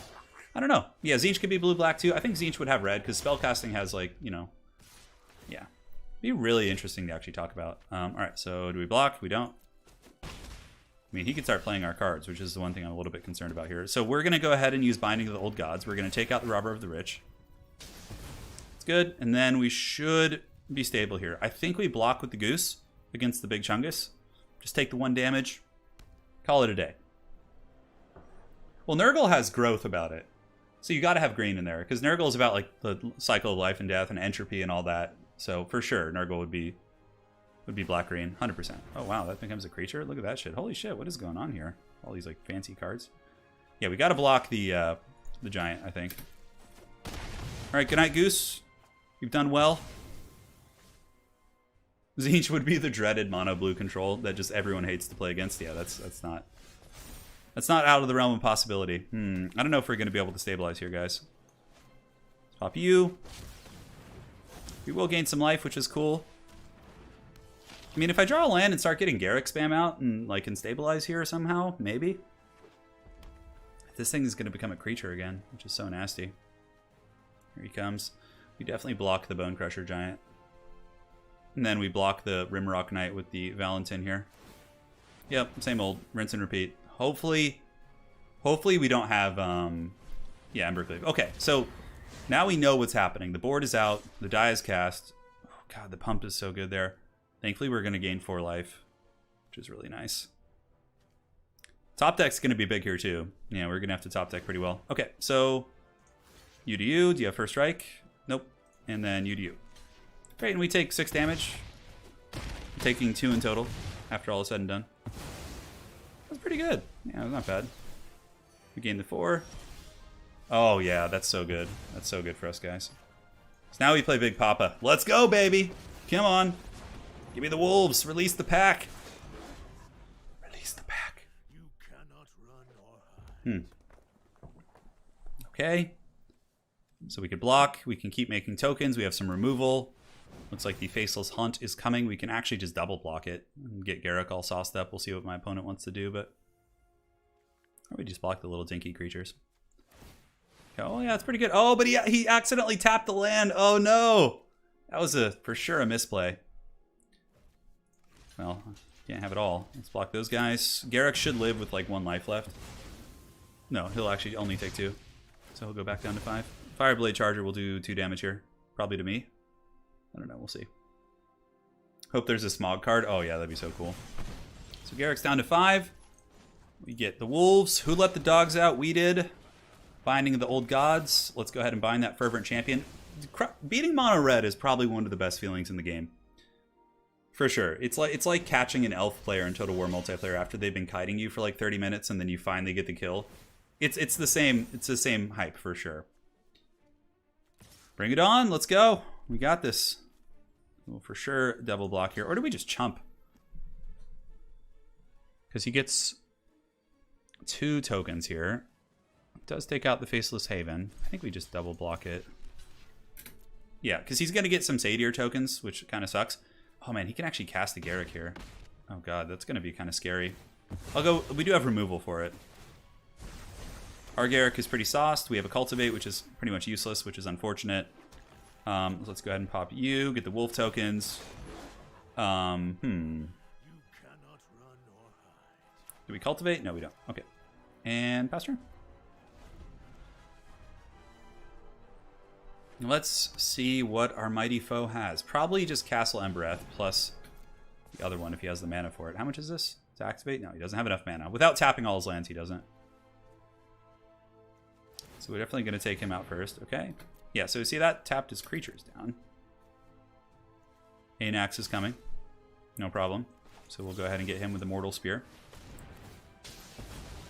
There you go. Now we just block the other guys, and then Garrick just gets even more loyalty counters. Our opponent's board gets very thin. His list of allies grows thin. The Deadly Brew. Yes, that's pretty good. Deadly Brew is going to be really good here. We could do the Emblem, but I think we just need to keep trying to stabilize first. Let's pop this to get rid of his Satyr. More importantly, to get us a permanent back from our graveyard. In this case, we will take the old Pest to get some life gain. Yes, go, my minion, go! Yeah, well, there you go. Feeling pretty good here. Let's see, the Robber of the Rich. Ooh. That means he could play the Garrick if he has enough mana, but I don't think he does. Yeah, he has to attack too. Yeah, so you can play the Garrick from earlier, but I don't think it's going to live here, so we'll block with our little wolf token. Very good. And I think can he play this until end of turn? Yeah, okay. Does he have enough for it? He's actually short on mana. That's unfortunate. Otherwise, he could have played my card, which would have been pretty good here.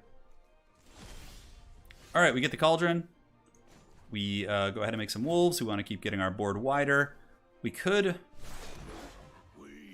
do the Restorative Burst. Actually, I think that's better here. Take Valentin, plus we could take the Goose. Each player gains 4 life, but for us, it's not about life against him. It's about board state, so... Oh yeah, Skaven are pretty terrifying, actually. So let's go for the Goose. Next turn, we play this as the 4/4 creature to give the 1/1 counters to our whole board. Then we'll use a Garrick ult next turn, which will put us pretty close position to just karate chopping our opponent. All right, moving in. The Vexing Pest, it is time. Show no mercy. Give him that good, juicy 3 damage. Cool. I would blow stupid amounts of money on an Anduril printing of Embercleave. Oh, yeah. Embercleave has pretty cool art, for sure. Oh, that's right. Yeah, you can make the Faceless Haven, which is totally fine, because we get rid of one of his options and threats, and we gain life in response, so... Back up to almost full health. Yeah, Garrick's going to pop his counter next turn. We'll be going ham. All right, so we get the Deadly Brew. Let's go ahead and give the Emblem to our board, so everything gets +3/+3 and has Trample. Then we're going to go a little bit crazy here. Begone, Mono Red. Banished back to the void from whence you came. So 5/5, and then we'll have 13 on board, plus 3 more, so 16 on board. Assuming I do everything correctly. How's it going, Bubba? All right, let's play you out. I don't know what he's holding in his hand here. I mean, we'll see. All right, we did it. GG, we're climbing the ranks. We're going to get gold for sure tonight, I think.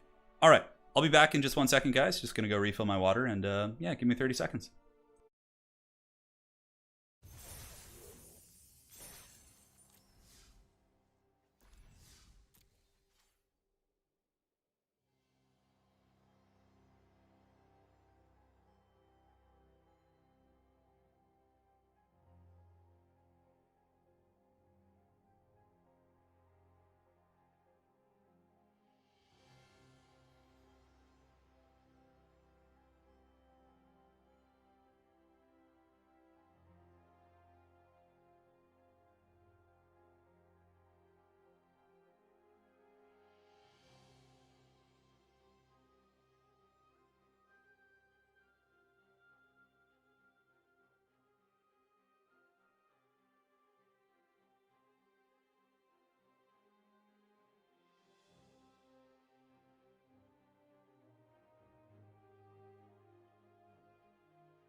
I return. How you guys doing?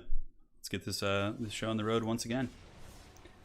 You're making this deck? Yeah, I can show you guys the deck list. I think there's a way I can actually share it with you too. If you guys want to give it a try. Yeah, we'll see. I've never done that before, but I know Professor Pone knows how to do it, so maybe I'll ask him. So back on to ye old ranked ladder. Are you guys discussing what's scarier between goblins and Skaven? For sure Skaven, I think, because they're more like conniving, more scunny, scheming. I was trying to say scummy and scheming at the same time. Yeah, all right. Looks fine. Go ahead and drop the gilded goose, the goose of the guild. Boom. There you go. So, undefeated when the gooses come out, that's for sure. You will have access to a couple goodies this next turn. I think we just saved the goose, though. Go ahead and drop the Temple of Malady. Cauldron. Cauldron's actually okay here. You can keep that. Pass turn. Yeah, Skaven are really scary. Like, imagine like a Pennywise Skaven, you know? Like Stephen King Skaven, where it's just like in the sewers and like reaching out at your leg. It's like, hey, Bobby. What is the name of the kid in the frickin' It? Hey, Jimmy. No, is it Jimmy? He's like, hey, Jimmy. Remember when he's like, what is the name of the kid? I can't remember. Anyways. Not terribly important. 734, what do you got? Yeah, Chaos is pretty terrifying for sure. Yeah, but I was comparing goblins and Skaven. When you throw in Chaos, I think it depends on which, yeah, like all the Chaos gods are just terrifying, right? So, a lot of terrible tap lands. Nothing we can really do about that, but might as well get the Cauldron going so we can start getting some pest action going too. Pass turn. Georgie! It's Georgie. Hey, Georgie. That's what it was. Thank you. Man, you guys nailed it. So many of you guys are so quick on that. Hey, Georgie. Those movies were so good. Yeah, the It movies were so good. I really enjoyed those. Like, as far as, like, horror movies I've seen recently, the It movies. The other one was The Ritual. It's on Netflix. It's, like, about the guys who go backpacking in, like, somewhere in, like, it's a Scandinavian country, and they encounter, like, this like cult sort of, well, not even a cult, but yeah, just these worshippers of the old ones basically. It's really, really good. So let's go ahead and discard a card. Just do this because it's pretty much the same thing, more or less. It's just one less. Now we have this. We have the freedom to play whatever we want. So let's get the Sedgemoor Witch out. Let's go to Goose Town. Yeah, let's give him the goose. Yeah, we're giving him the goose here. Great turn. I'm gonna have nightmares now. Yeah, nightmares of Skaven. Just reaching out of the sewer drains to grab your feet. So what schemes does my opponent have? What will he play? The great 7-3-4 over here. So it looks like he's playing... Yeah, he's playing Jeskai. Not Jeskai, but Timur. Timur, however you say that. Usually it has a lot of like big monsters and, you know, bouncing mechanics, things like that. Maybe Sotek, I'm not sure. I think it was a different one, actually. Lady Turin, like, we watched that right when it came out. Yeah, Midsummer. We haven't seen Midsummer. I haven't. Anna has. Anna has seen pretty much every horror movie ever made. She's like a huge horror buff. And 4 cards in the graveyard, just a little pest summoning. Definitely don't want to discard either of these, so we're going to just kind of hold on to them now. Not sure what my opponent's scheming here. He's kind of just chilling. Search your library for 2 basic lands, put them onto the battlefield tapped. It's pretty good. Yeah, all right, getting pretty big for sure. A little bit nervous about that. We do have a Binding of the Old Gods to kill any big threat he plays, but... Okay, now it's my turn.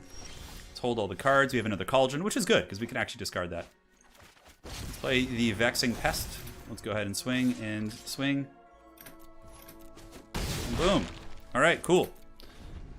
So if he doesn't deal with our board, we can do a lot next turn. We can do a lot for sure. Cthulhu versus Slaanesh. Well, I definitely enjoy me some Cthulhu. Slaanesh is probably my least favorite of all the Chaos Gods. Yeah. Like, Nurgle's hands down my favorite. I played Nurgle in tabletop, so. Yeah. Alright, what do you got here? Oh, yeah, you know what movie was really scary, too, was the, what was it called? You have the, So we talked about Midsummer, we talked about The Ritual. It's the one with the mom. And this, oh God, of course, the one with the mom. Yeah, no, that's not very helpful. What is that movie called? Hereditary. Hereditary, yes. My 32-year-old brain still can remember things. Yeah, Hereditary was really freaky. That movie was scary for sure. And trippy. Yeah, Hereditary was really good. As far as scary movies go.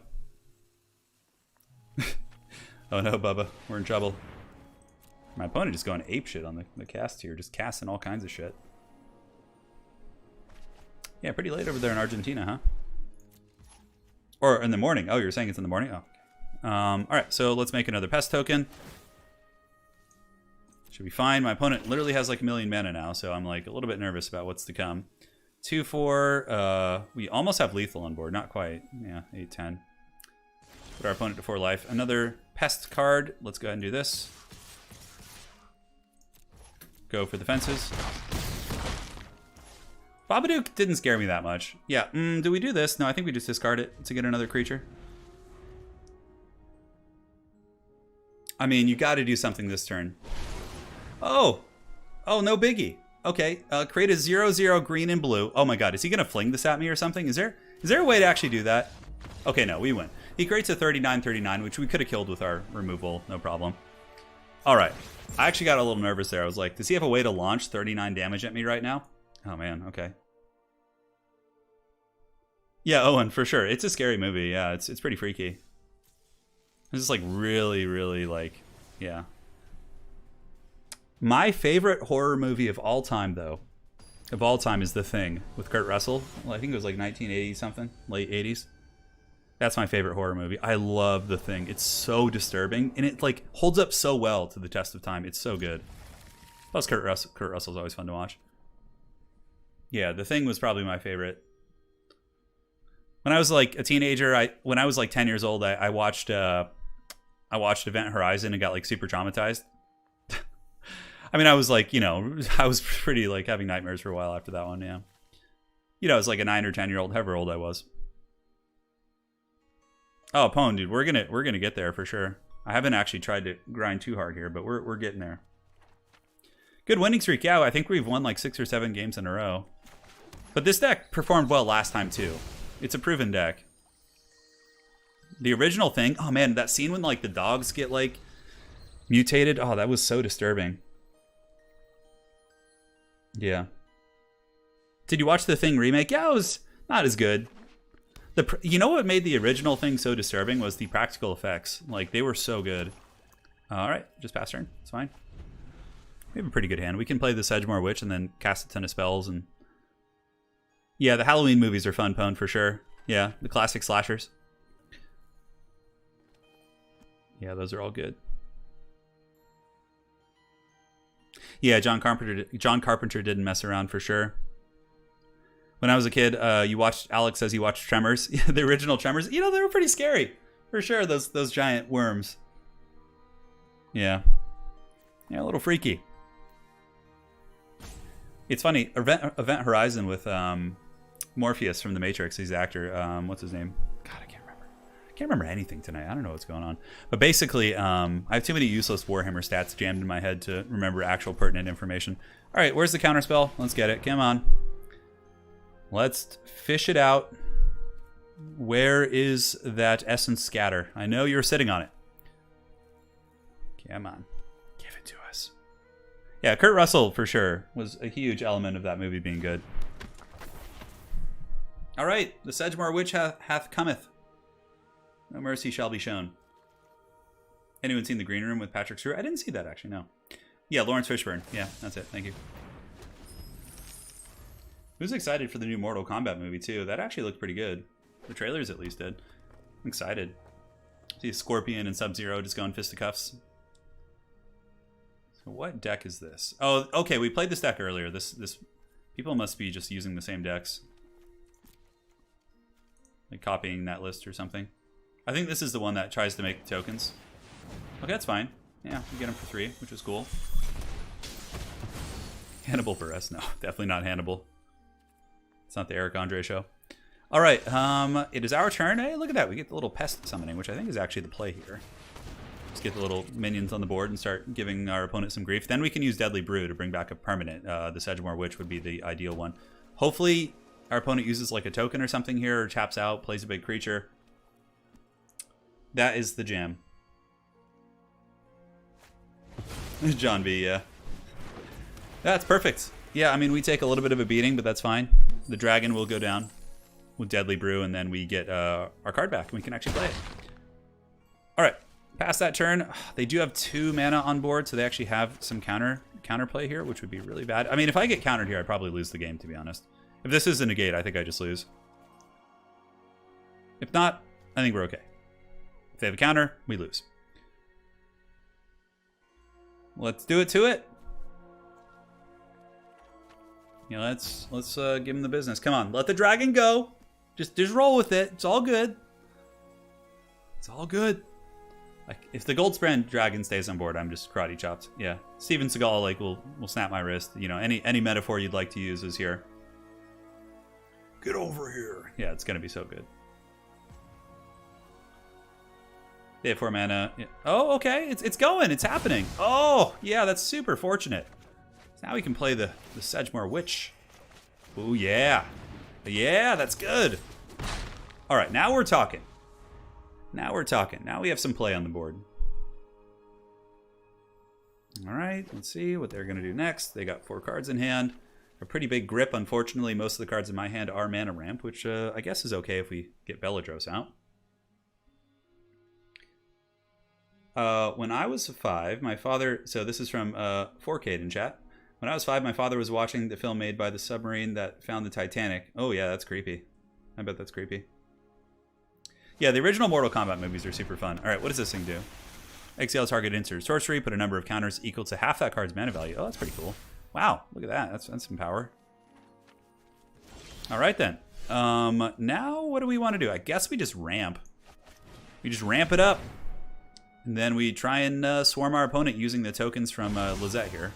Or the token augmentation. Yep, it's fine. We put 1 into play. Wait, what? Why did that... That put into... Don't I get another one in my hand? Oh, did I just forget to click on something? God damn it. Oh my god, that's so annoying. Anyways, that's kind of crap, isn't it? -3, -1. Yeah, that was weird. Maybe I just clicked on the same land twice and made the mistake. I was like looking at something else. Okay, that's really unfortunate. Well, yeah, we're probably just going to be in some trouble now, considering that didn't go off too well. The Torrent Sculptor, I mean, we need something to deal with it. Is there any way we can? Not really. Ay, ay, ay. Favorite movies in general? I used to... Lord of the Rings trilogy is hands down my favorite. After that, Gladiator was one of my favorites growing up. I still love that movie. Yeah. Lord of the Rings trilogy is hands down like everything I want in a movie series, though. Two Towers is probably my favorite of the bunch. Yeah, the Battle of Helm's Deep, and there's a lot of fun stuff in those ones. So, oh, this thing doesn't fly? Oh, okay. We're not in as bad shape as I thought. I thought it was a flyer because he's got like wings on the art. Yeah. No problem. Okay, we should be able to hold here for a while. Garrick is a thing. I think we want to strip his hand down a little bit more before we do that. So let's go ahead and do this. Yeah, we get another little gremlin to block with.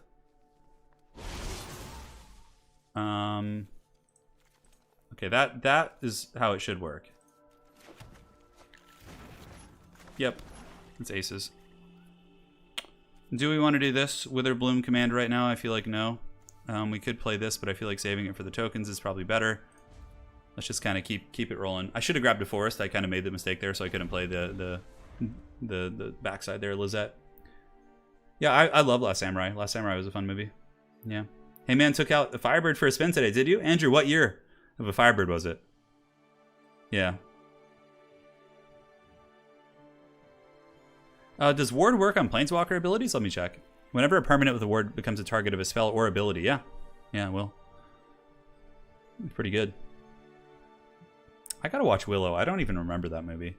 I mean, I've seen it a long time ago. Okay, so he destroy some lands or something? Oh, look at that. You gotta pay the 3 life. Gotta pay the troll toll. Holy shit. Oh my god, is he like destroying my whole board? Jesus. And it taps my lands? Hot damn.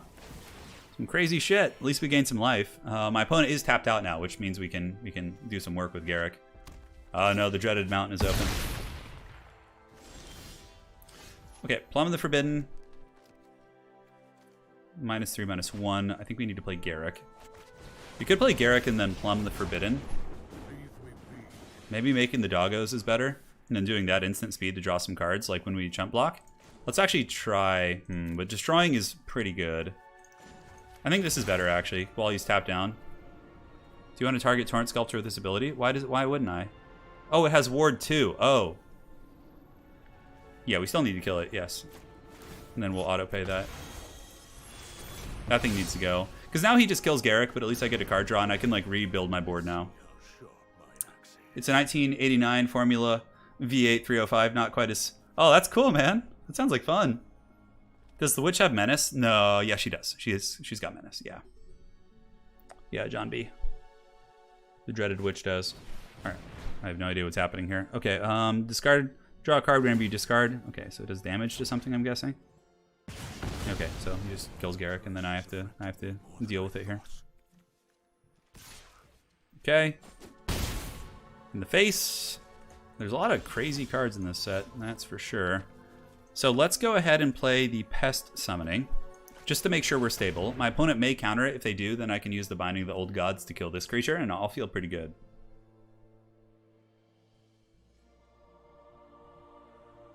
Little pests, little creatures. You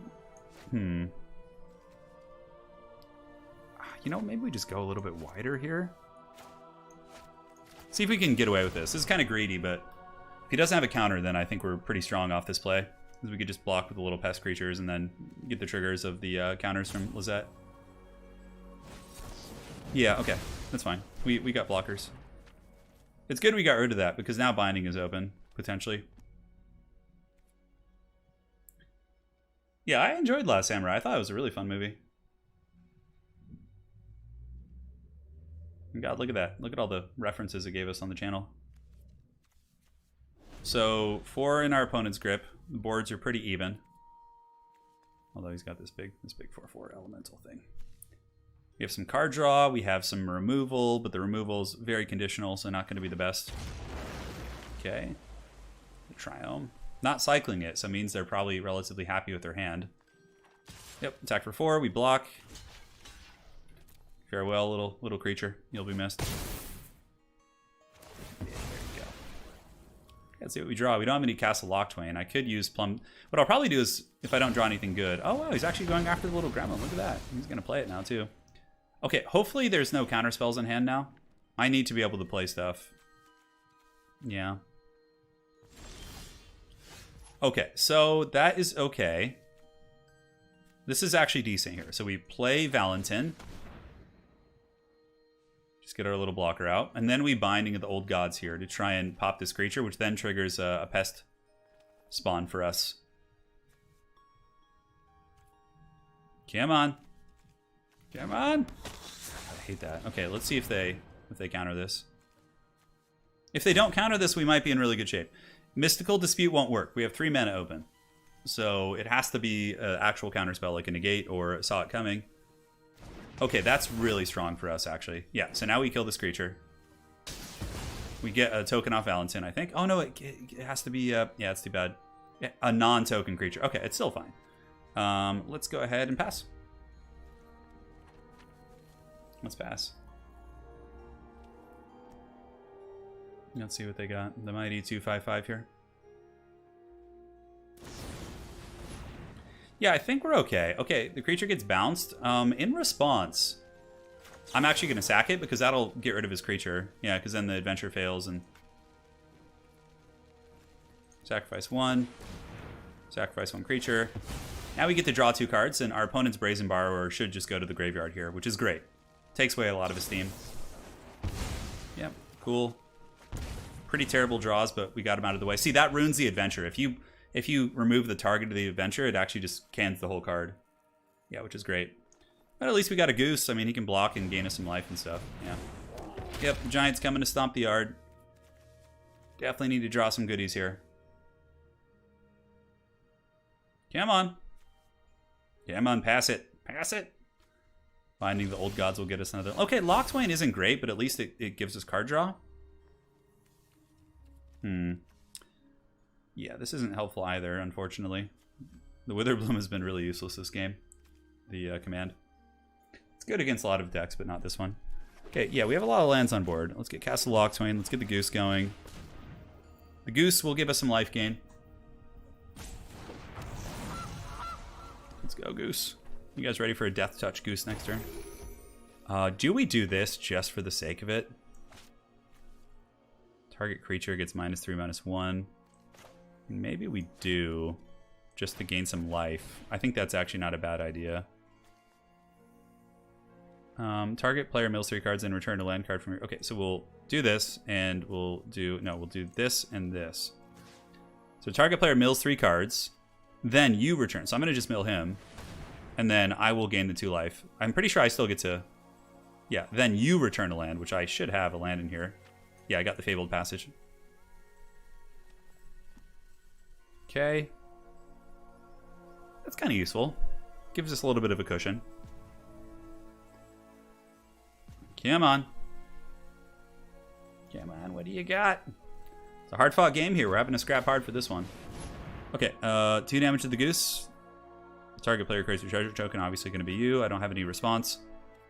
So it resolves. Yeah, that's that. Thankfully, we gain some life. We will probably Lockswain next turn, although he's got some direct damage. Let's play the Fabled Passage. Oh, that kind of screws up my Lockswain situation, though. It's okay. The Goose is cooked again, yeah. The Goose has been getting cooked a lot. As long as he doesn't have another creature to play, I think we're okay. I mean, we literally have, like, all our lands almost. 3, 4, 5. Yeah, no, like... Our odds of drawing more lands is pretty damn low. Okay. Here comes the Giant.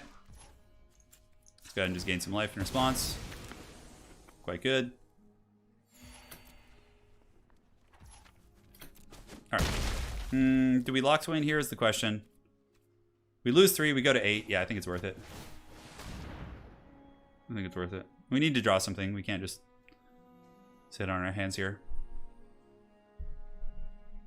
I'm trying to think of direct damage this deck has. So let's look through. 2 damage to any target. Okay, you can get me for 2 with that. 4 damage, any number of targets. Ooh, yeah, see, we just drew a bunch of lands, too. That's really bad. Although one of them was a Goose, too, which is cool, so. Go forth, mighty Goose. It's pretty... This is a really close game. Cards in deck. Yeah, it's about the same. Alright, pass turn. Now we got a blocker. we got our lands out of the way. 5, 6, 7, 8, 9, 10, 11. Yeah, no, we shouldn't get too many more lands. There's a ton of cards we could draw that would just win us the game. The Elder Dragon, the Vexing Pest would probably win us the game. The Cauldron would probably win us the game. Will we pay the Troll Soul, the Lizard Viking? We'll find out here. Ooh, that's actually pretty bad. That's really good. Yeah, is this my end step? Oh, I think I just lose, yeah. I think I just lose here. Because he gets a token. So that's what? That's a lot of damage. That's a lot of damage. Oh, no, we go to 1 life, actually. Hold on. We go to 1, which I can't then do anything with Lockthwain, which sucks, but we're at 1 life, guys. Oh, no. Yeah, we kind of got mana flooded this game a little bit. Our opponent played very well also, but mana flood was real. Come on, man. He's probably sitting on lands. No, he's actually sitting on good cards. Okay, good game. GG. All right, guys, our winning streak has come to an end. We'll still keep pushing on, of course, but you know, the advance has been blunted. The advance has been blunted. Yeah, that I feel like we could have won that if we drew like 1 or 2 decent cards instead of lands. I think we would have been fine. My draws are too weak, Anakin. They're too weak. On to the next match we go. Auto land tool adds 24, yeah. Look at the awesome tips they give us here. Yeah, he had a lot of good stuff in his grip too. We could have removed the giant, maybe, with like a Deadly Brew. Deadly Brew would have done it too. That would have been really nice. All right, we got Resurrected.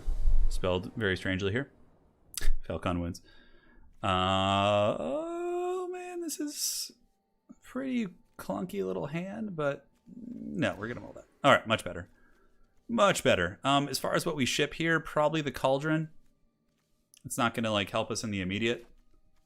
Yeah, keep 6. Good night, sweet Cauldron. The dreaded goose is here. Let's go ahead and get the Temple of something or other. Sure, we'll keep another goose. Why not? Hey, Andrew, thanks for dropping by and saying hello. All right, come on, goose. Goose is here for vengeance from last game. Here we go. We got Binding of the Old Gods. It looks like we're playing Yorion deck. Ugh, Yorion's annoying. It basically bounces all of his permanents and makes them re-enter the battlefield, and then they re-trigger again. So if something says like, hey, destroy this when it comes into the battlefield, he gets that effect again. Yeah, it's pretty cool. Clearwater Pathway. And we get the Deadly Brew. Deadly Brew quite strong here. I think it is worth a Cultivate here. Could play another Goose, but I think Cultivate's probably better. So let's do this. The Goose is tapped. We will get 2 Swamps, I think, since that is our dominant color. Oh, he actually negates it? What? Really? Okay. We have been negated. Have any permanents to bring back? Not yet. He counterspelled my Cultivate. These are some tragic times we live in. So we'll play another Goose. We'll see if he wants to counterspell it. Is he countering my Gilded Goose? Ah, interesting. Okay. Well, the Goose has been countered. No attacks. What we'll do is we'll create a food token. That'll give us our 4th mana. And eventually... Oh, he's playing an Ultimatum deck. You see, Pone knows all the decks. I do not have that same knowledge. Binding of the Old God. So he's going to bind my Goose. Which is pretty funny. Well, okay. Good night, Gilded Goose. Is he going to destroy the food token? That'd be really funny. Okay, no, he destroys that. Yorion's just a backup plan. Ah, very interesting. I have no idea what the Ultimatum does, but we're going to use this just to get some momentum and destroy his Binding of the Old Gods to keep him from ramping. Because I would imagine Ultimatum is expensive and powerful. Is the time of the Goose at an end? Oh, Polukranos. Pretty cool. Okay, well, let's do this. So we get a forest, throw it into the battlefield. We do this. Sacrifices a creature or planeswalker. Unfortunately, I have nothing to sacrifice, but I think it is worth it here just to get rid of his 6/6 on the board. We gotta get rid of Polukranos here. The Goose is no longer loose. Yeah, the Goose is cooked. It's cooked. So Professor Pone in chat saying this is the #1 deck right now that we're playing against. Well, if we can win, I'm quite happy. Or even if we put up a fight. We don't have the craziest draw, but we are up to a fair amount of lands.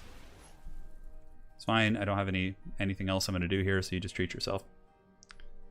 King, yeah. King Explosion, yeah, we're going. This is the #1 deck. Is Ultimatum really overpowered? It seems like a lot of people in chat are saying it's really good. All right, so he's got 3 lands, including a blue, so yeah, it's foretelling some shit. Okay, we can actually get away with playing Garruk here, which is awesome. I don't even know what Ultimatum does, so we're going to have to learn the old-fashioned way. All right, creatures get Death Touch. Doesn't really do anything. That's too bad. Play Garruk. Hopefully he can do something for us. Pone says when he plays it, you basically lose. That sounds a little overpowered. Yeah. All right, well, at least we have a Planeswalker out. He's eyeing it. You can see he's like moving his mouse over it. So what is it? 7 mana for the ultimatum? 1, 2, 3, 4, 5. Okay, so he's 2 off right now. But how can he beat us if we have a goose in our hand? Yeah, he's scrying, probably looking for lands. On the bottom, okay, that's good. Maybe he didn't have what he was looking for. Ultimatum costs 7. This one, let the OP search its library for 3 monocolored permanents you choose to, and then you cast them for free. Jeez. It's brutal. Oh, the dreaded cats. Okay, since we're not taking too much pressure, I think I'm going to use the sorcery on this. The cats, we'll just keep making wolf tokens, because why not? He's still on 5 lands, so let's go ahead and do the search for Blex. And hopefully we can get some goodies. Witherbloom command destroys... It's actually pretty good. This is pretty good here, yeah.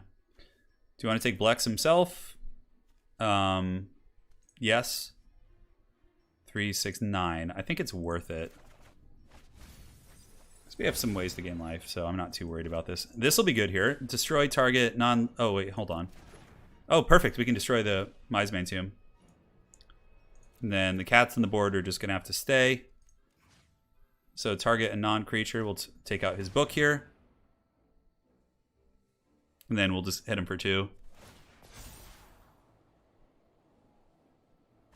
Release the goose! Okay, so that's dealt with. This thing could attack for 4. I think we'll just put some pressure on him. Oh, okay, that's cute. I mean, it's fine. We can Garrett gets a counter. We get some damage on him. That's all good. I can't get rid of the vehicle because it costs 4 mana. The Witherbloom command only hits things that are 2 or less. So yeah, I can't. You can't hit the chariot, guys. You can't. It's target non-land with 2 or less. So I would have hit the chariot 100%. Yeah, but you know we can't do it. So I will get it with the Mortality Spear though. Next turn I can take it out. So we'll see what he decides to do. Garrick is sitting pretty good. We can keep making wolf tokens. It's something that he constantly has to be worrying about. Okay. Does this makes wolf tokens for him? That's pretty cool. The chariot, look at those cats. God, I don't know why. These cats just make me angry. Look at them. Just all smug sitting there. Okay, cool. That's pretty solid. So Garrick, I can't destroy that because it's not a creature yet, which is pretty obnoxious. I could do the emblem. The emblem is actually really tempting. That gives me a lot of power on the board. So Garrick emblem, I lose him. I think that's pretty hard for him to come back from though. So we're going to do that. Because then I just get a bunch of big powerful creatures. Do I have any way to gain life? I mean, I could sacrifice a food token, which basically is like the same difference. He's ready for ultimatum next turn. Lovely. I'm so excited for it. Maybe we just attack. Can we kill this guy right now? No, we can't. We can put him down pretty damn low, though. The Slay. I think we just need to... Yeah, we need to just chill out. Boom, boom. Attack here and here. Leave 1 back. It's fine. Okay, eliminates 1. No problem. We still have 2 5/5s on board, which is pretty good.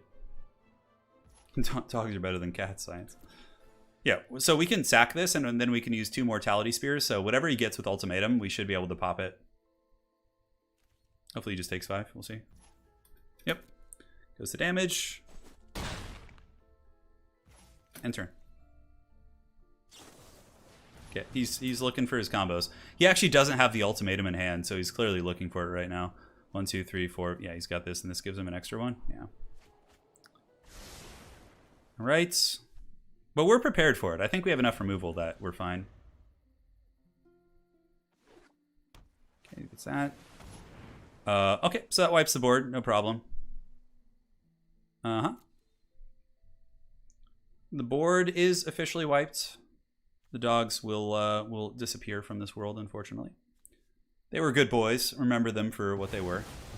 He does get rid of his cats, though. Now what we can do is pop the chariot at the end of his turn.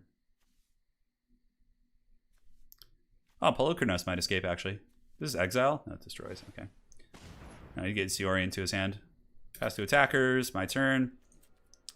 We can actually just hard cast this. Yeah, let's get rid of that freaking thing.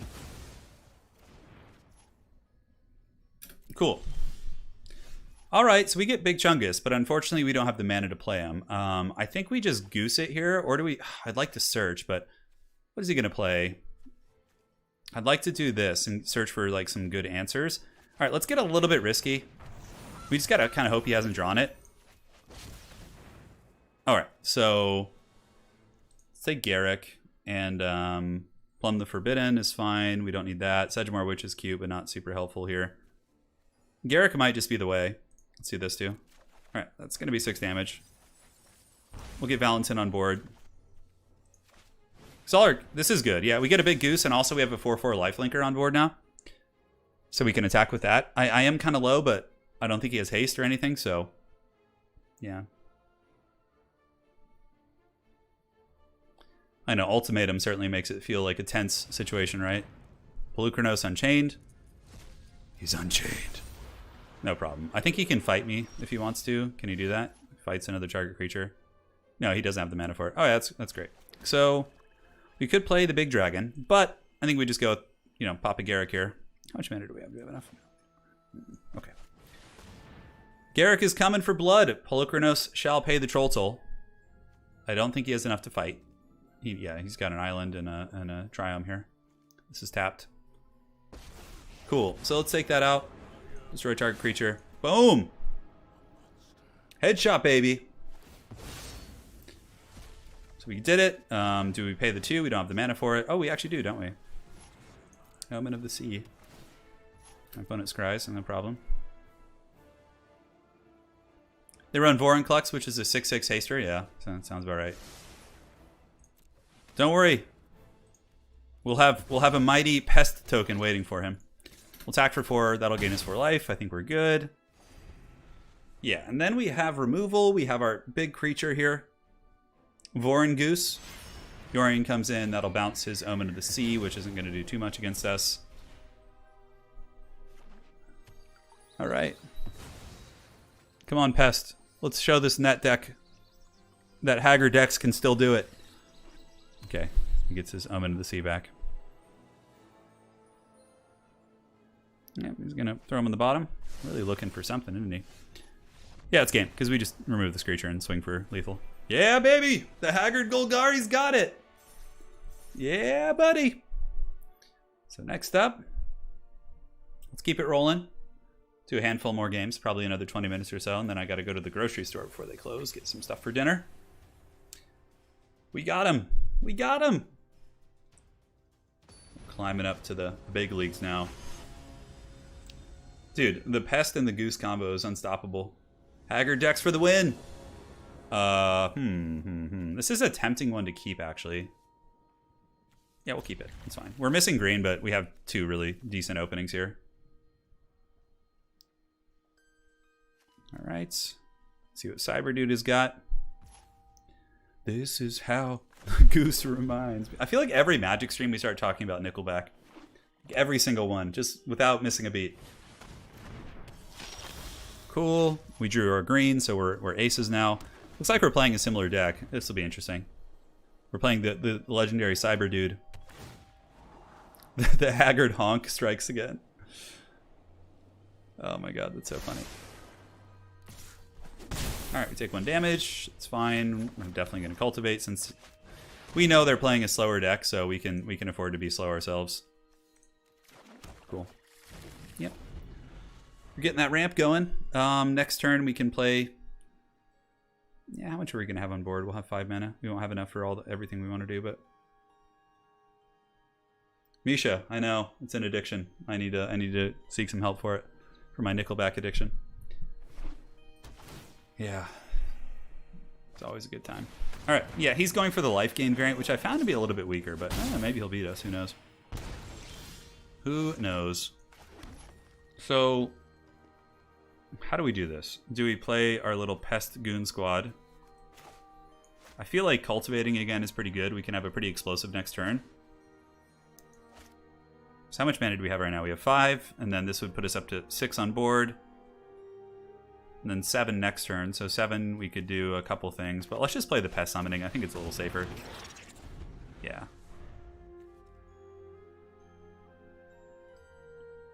The YouTube comment section for all Nickelback songs is like, I don't know why everyone hates Nickelback. I think it's more of a meme than anything. You play Magic? Yeah, we do, Osiris, yeah. For sure. We're just starting it off and seeing how we can climb on the ladder. Alright, what do you got? Wow, no attacks, interesting.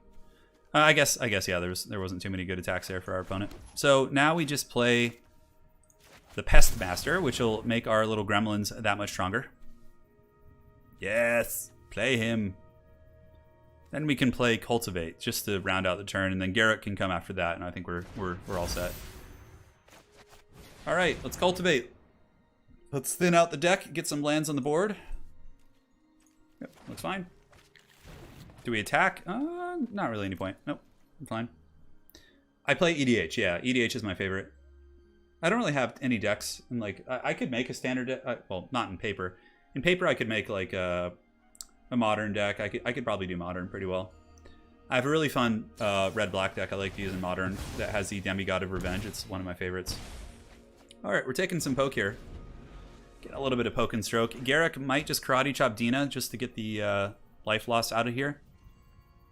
But we do have ways of gaining life, right? Ooh, Yara, yeah, this is another one I've seen. This is a cool variant, but definitely Yara is the one we go for. So Garrick takes out a Yara. We have 7 on board right now, going up to 8 mana. Jungle Hollow is nice. So let's play Garrick. Here he comes. I don't know if my opponent will have any answers right away. Take out Yara. She's pretty good. He can draw cards and pings me every time a creature comes into play. So unfortunately I will take damage here from the Bastion of Remembrance, but I think we have to get it off the board. How much money do you need to put in? Honestly, David, if you just get in and do all like the introductory quests, after, you know, a short time of playing, you're going to be able to make at least one competitive deck. It depends on what deck you're playing too, because there's decks that are really, really cheap to make. Yeah. It's fine. Do we attack with the Pest Man? I don't... You'd have to double block. I don't think it's worth it. No attacks. It's fine. We'll just defend. Yeah, it depends. Like, if you just want to make one really good deck, like what I have right now, you could do that for free. But if you want to have, like, 5 or 6 good decks, it's going to take forever to do that, unless you just play all day. Yeah. It's really not that... My favorite commander... Oh. I know. Anna's watching me. We have time. 9:05. I know. Don't you worry, girl. Yes. Shut down the stream. Thank you, darling. All right, so this is a little bit scary. He's got the Bastion. Let's make the dogs. Cauldron here. I think we just do the Restorative Burst, actually. Do you have anything in the graveyard? Anyways. That gives us 4 life. Return 2 target creature and/or planeswalker cards. That's pretty good. If we do this, can we gain any life from that? Yeah, we need to start gaining life. Thankfully, we have ways of doing that. But do we play the Cauldron? I think we do. Yeah, it's fine. Okay, so do we attack? I don't think so. I think we just chill out. Our opponent's certainly in a pretty good position here. I think we're kind of on the back foot. This deck is working quite... Unless we draw our big Papa Dragon or something. Not Draxus. Draxus is from Hearthstone. The name is... Gerard. The Golgari Lichlord was always my favorite one. This is how you remind... Oh, he's going after the Pest. Okay, that's actually kind of cool. Then we'll gain some life here, and he's going to get more minions too, which is a little bit scary. Craig, I'm sorry. I'm sorry I've done this to you. Don't worry, you're going to enjoy it. It's pretty fun. It's pick up and go, too. It's pick up and go. You know, you can just play a game and then be done and call it a day. Alright, so the turn is passing. Exile 4 cards from a single graveyard. From a single graveyard to draw a card. I have 3. I guess we just discard a freaking Fabled Passage here. You get a little minion of our own. Ah, the dreaded goose is here. Now we can start frickin' gaining life with the food tokens every turn, which is awesome. Wow, this is going to be one of those games. All right. We got a good old standoff on our hands. No, this deck we're playing is a different one than ours. This is one that basically gains life and makes you lose life. Ours is more of like a tribal, which I think is actually better than that variant, but this variant is actually doing quite well against us. We're losing this game. Yeah, it's going to be really nasty. See, we're taking so much damage right now. Really, really gross. It's great stuff. We're going to actually sack this food token in response. Oh, God. There's so much life loss. There's so much. At least I have some ways of gaining life. If he mass attacks, so I'm going to take a lot of damage from the Bastion. Okay, he's not doing it. Exile 4 cards. Do I have 4? I do. So I can draw a card here. This is actually really dicey. I don't know how I could survive at this point. I don't have my board wipe, and even if I do... Okay. The brew. The brew is here. The goose is going to have to make another food token. We don't have any permanents we want to bring back. Make more wolves. Yeah, man. This is just a grind. He's got death touch and everything now. Oh my god, that's scary. All these little gremlins now have death touch. Each opponent mills cards equal to the amount of life you gain this turn. Okay, I don't think that's anything we can really do with the cauldron. He's got to attack here. He's got to go for it, I think. We just have to try and find a way to survive. Because I'm going to take so much damage from the Bastion of Remembrance, like so much. Okay, it looks like he's just going with the little pest tokens. Oh, whenever you gain life. Yeah, no, I don't think I can live. I think I'm just dead. I think he's pested us one too many times. Let's go ahead and make a gremlin. Discard this. Do you even stream anything that your wife enjoys playing? We usually play games that we play together. We play offline. Heroes of Might and Magic 3 is one that we both enjoy. All right. Pass the blockers. So the goose needs to block 1. Unfortunately. We need all our little gremlins to block the other ones. I think we're just dead, though, because he's got too many triggers that he's going to get us with. Or do we just take the 1 damage? I think we just take the 1 damage on some of them. Okay, so let me do the math on this. Oh, man. This is rough. So we take, what, 3 on board, 2 on board there right now. It puts us down to 5. And then we take 1, 2, 3, 4, 5 instantly. Then we take another 5. So it's going to be 10 in total. I'll be gaining 4. I think this is the play. Because if we kill these, he gets 2 damage on us. So go to damage. I don't know, I probably mathed that wrong. Alright, so let's go ahead and make a food token. Then we need to gain life. Oh my god. Blocking with the wolves is kind of cool, but if the more of these I kill, it's a little bit problematic. Block with the wolves, yeah. I guess I could have gotten tokens in response. But if I do that, then he gets more damage. I think it's too much. We'll see. It's a Garruk Goose tribal deck. Okay, so that's going to be a lot of damage I'm going to take, but I'm also going to gain some. Oh my god! Yeah, I think I'm just dead no matter what, guys, because he's got the Bastion. Let's see how we do this here. Oh god, there's so much stuff happening. Oh, those stack with each other. Yeah, Dina and the Bastion. Oh, it was just enough to get us. GG, well played. He got us. GG, well played. All right, so what we'll do now, guys, we'll do one more game. Then I got to go run and get groceries. And yeah. Gotta make some dinner, man. Gotta get some salmon. It's gonna be great. Some good old juicy salmon with teriyaki sauce and rice. That's the good stuff right there. Tap the goose for life. I did, yeah. I don't know if there's any way to actually survive that. He got off to a pretty nasty little swarm against us there. There is a board wipe too that I almost thought about running in these colors. Oh yes, Pwn. Hold on, guys. We're just going to concede this because I was going to play with Pwn. So Pwn, go ahead and I'll send you a challenge on here. It's fine. We don't care about the rank. We'll get it back later. No problem. All right. So let's go ahead and get the Pwn. Pwn, why aren't you online if you want to play? Where are you at? Get on here, Pwn. Food overrated, magic is life. Magic's fun for sure. I do dig it. Let's get some packs. Oh, it looks like we unlocked a pack here. Let's see what we get. Nothing like the new packs when you like open a pack. Oh, we got a dual land. Unfortunately, it's not in the colors we want, so that's too bad. All right, Pwn is online. Direct challenge. Best of one. I challenge thee, Pwn. It is time. The dreaded Pwn is upon us. We had to sacrifice the goose, but at what cost? I know. I guess we only have 2 decks right now, so we'll display the one we've been playing and see what he brings to bear. Pwn probably built a deck just to beat us. You know, just like one deck with one purpose. It's like the Urukai. That's fine. Yeah, hand's pretty good. He's probably stream sniping too. It's probably something else we have to take into account. You know, it is Pwn. I'm just joking, of course. Oh, what the hell is this?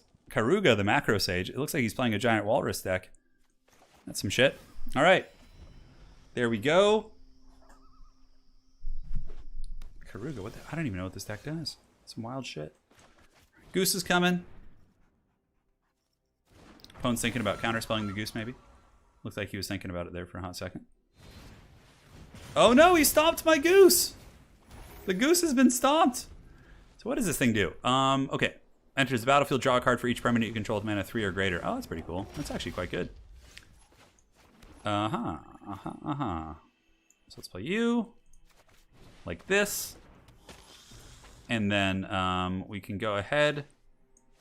And before he untaps, we can take Homeboy out, because I think we have to. He gets to draw a card from it, which sucks, but I don't want him to get a big board, and I need to draw something other than lands. Hey, take care, Jack. Yeah, it must be pretty early for you over there, man. Man, we are flooding super hard. This is really bad, actually. Let's go ahead and play the Jungle Hollow. Attack for 1. Here comes the Dean of the Vein. What will Pwn do in response? With his 1, 2, 3, 4, 5. These are probably like all not lands, and they're just good cards, and I'm just like here with like freaking 4 lands. Oh man, this is gonna be rough. Yeah, he's gonna kill it. Okay, that's fine. Is there anything I can do about that? No. Good night. You'll be missed. Fare thee well. Then he has to discard 2 cards. That's pretty good. That's a really good card. That's way better than the command I have. Oh man, he just discarded some good shit too. That makes me nervous. That means he probably has even more good stuff. Oof. Oof. Come on. Come on. What do you got? Oh, it's my turn? Wow, okay. That's a good sign. We got the Deadly Brew on hand. You know he's sitting on some counters and stuff, so we're just going to probably hang out. Uh-huh. Yeah, sure. It's fine. Just pass turn, I guess. Pan-seared salmon, salt and pepper. That sounds about right. It sounds pretty good. Okay, we're getting stomped. The yard is being stomped. He'll probably play it next turn. Play the giant, then he wants to play Karuga. Maybe bring Karuga to his hand. He could do both. Yep, that's probably what he'll do. It's in our graveyard. Anything good? No, not really. Okay. My turn. The big dreaded giant is here. We have the Witherbloom command. We can't quite destroy Homeboy here. Could play you. He almost 100% has a counterspell. Well, regardless, we'll try it. We gotta do what you gotta do. You can't just sit there and not play anything because you're worried. Do we do anything else? I don't think so. This isn't going to be great for us. Pass turn. Hopefully he's kind of drawing badly too. Although I have a feeling the big Chungus is coming. Karuga. Oh, look at that. Exile target instant or sorcery, and he gets something. That card's pretty cool, actually. The Torrent Sculptor. Yeah, that thing like seems really strong. For 4 mana, it generally comes in at a pretty high price point. No attacks. All right, that's fine. Yeah, pass turn. Okay, we get Castle Locktwain, which is cool. Let's go ahead and drop this. So we'll do this, and we will... is there anything we want to do there? -3, -1? I don't think so. Doing the Deadly Brew kind of sucks because we lose this creature. And the problem is he's going to play Karuga. Does Karuga draw cards too? You draw a card for each one. Okay, so that's 3 + 5 to play. He's got 7. So if he plays one more land, he could do that next turn. Damn. There's literally not much I could do. Deadly Brew is cool because it brings something back, but... Okay, let's go ahead and gain some life and mill. So I'll mill myself and try and get a land out of there, I guess. Still thins out the deck a little bit more. Opponent's probably like, what the hell is he doing? Wow, we just had some really good cards that we missed, unfortunately. Let's auto pay. And let's pass turn, I guess. Yeah, no attacks. No attacks here, my friend. We're going to have to take the 6/6 on the face. Edgar Markov is a really fun commander. Yeah, the Vampire Tribal. Yeah, I actually have him. I used to play that deck. Oh, no. He's got the Bone Crusher Giant. He's going to kill us with a Walrus. Okay, here comes the 6/6. Okay. Now, I think we just block the Bone Crusher Giant. Like this. See what happens. He most likely has something to do a little bit more damage. Okay, he bounces it to my hand, which is okay. In response, I think we castle Locthwain. We need to draw some answers for sure. Some good removal here. Alright, so that's bounced. We can play it as 1/1 if we want to. We take that to the face. Now he's going to get the Walrus. Oh, no, he's not going to get the Walrus. Okay. Too many haggard things we're drawing here. Although we can get some goodies back now. So let's play the Dean of Mean here. Satisfy the grudge. Let's go ahead and do this. Most likely as a counterspell. Each player sacrifices a creature or planeswalker. We will sacrifice our 1/1 here. He'll keep a 6/6 on the board. He's definitely going to sacrifice the Bone Crusher Giant. If this was an instant, it'd be a lot better, because you could get the combat trick off the Witherbloom command. Unless I pay how much? Resolve, okay. How much do I have to pay? 3? Okay, that's fine. We really don't have much else going on, so we'll auto pay it. Yeah. We gotta get rid of a creature of his. Now we bring something back. We could bring back Valentin again, or the Goose. Garruk is probably pretty good. We can't play it this turn. How much do we have on board, 2? We'll play Garruk here. Then what we'll do is we'll just... Oh, we can actually pay 2 with Valentin. Yeah, let's do that. Sweet. That solves our problem. Then we could block the Torrent Sculptor. Yeah. So, we might live here. It's pretty close. It's a close one. Karuga is coming. I'm sure the Dread Beast, the Dread Walrus is on his way. Okay, so now we go down to 1. Which is pretty bad, but I think that's the last of his tricks. Although he can play this at instant speed, I think. Yeah, it's got Flash and another Sculptor. God damn. Pretty strong tempo here from the Pwn Dog. Alright, so we play this. Garruk can kill 1. We can gain some life with Witherbloom command, which is the first thing we're going to do. Okay, so we'll target you and that and that. Okay, then we can Garruk. Do we have enough to Garruk and food after? That's the thing. 1, 2, 3, 4, 5, 6, 7. I don't think so. I think we just die. Because Garruk can create blockers for these 2, but then...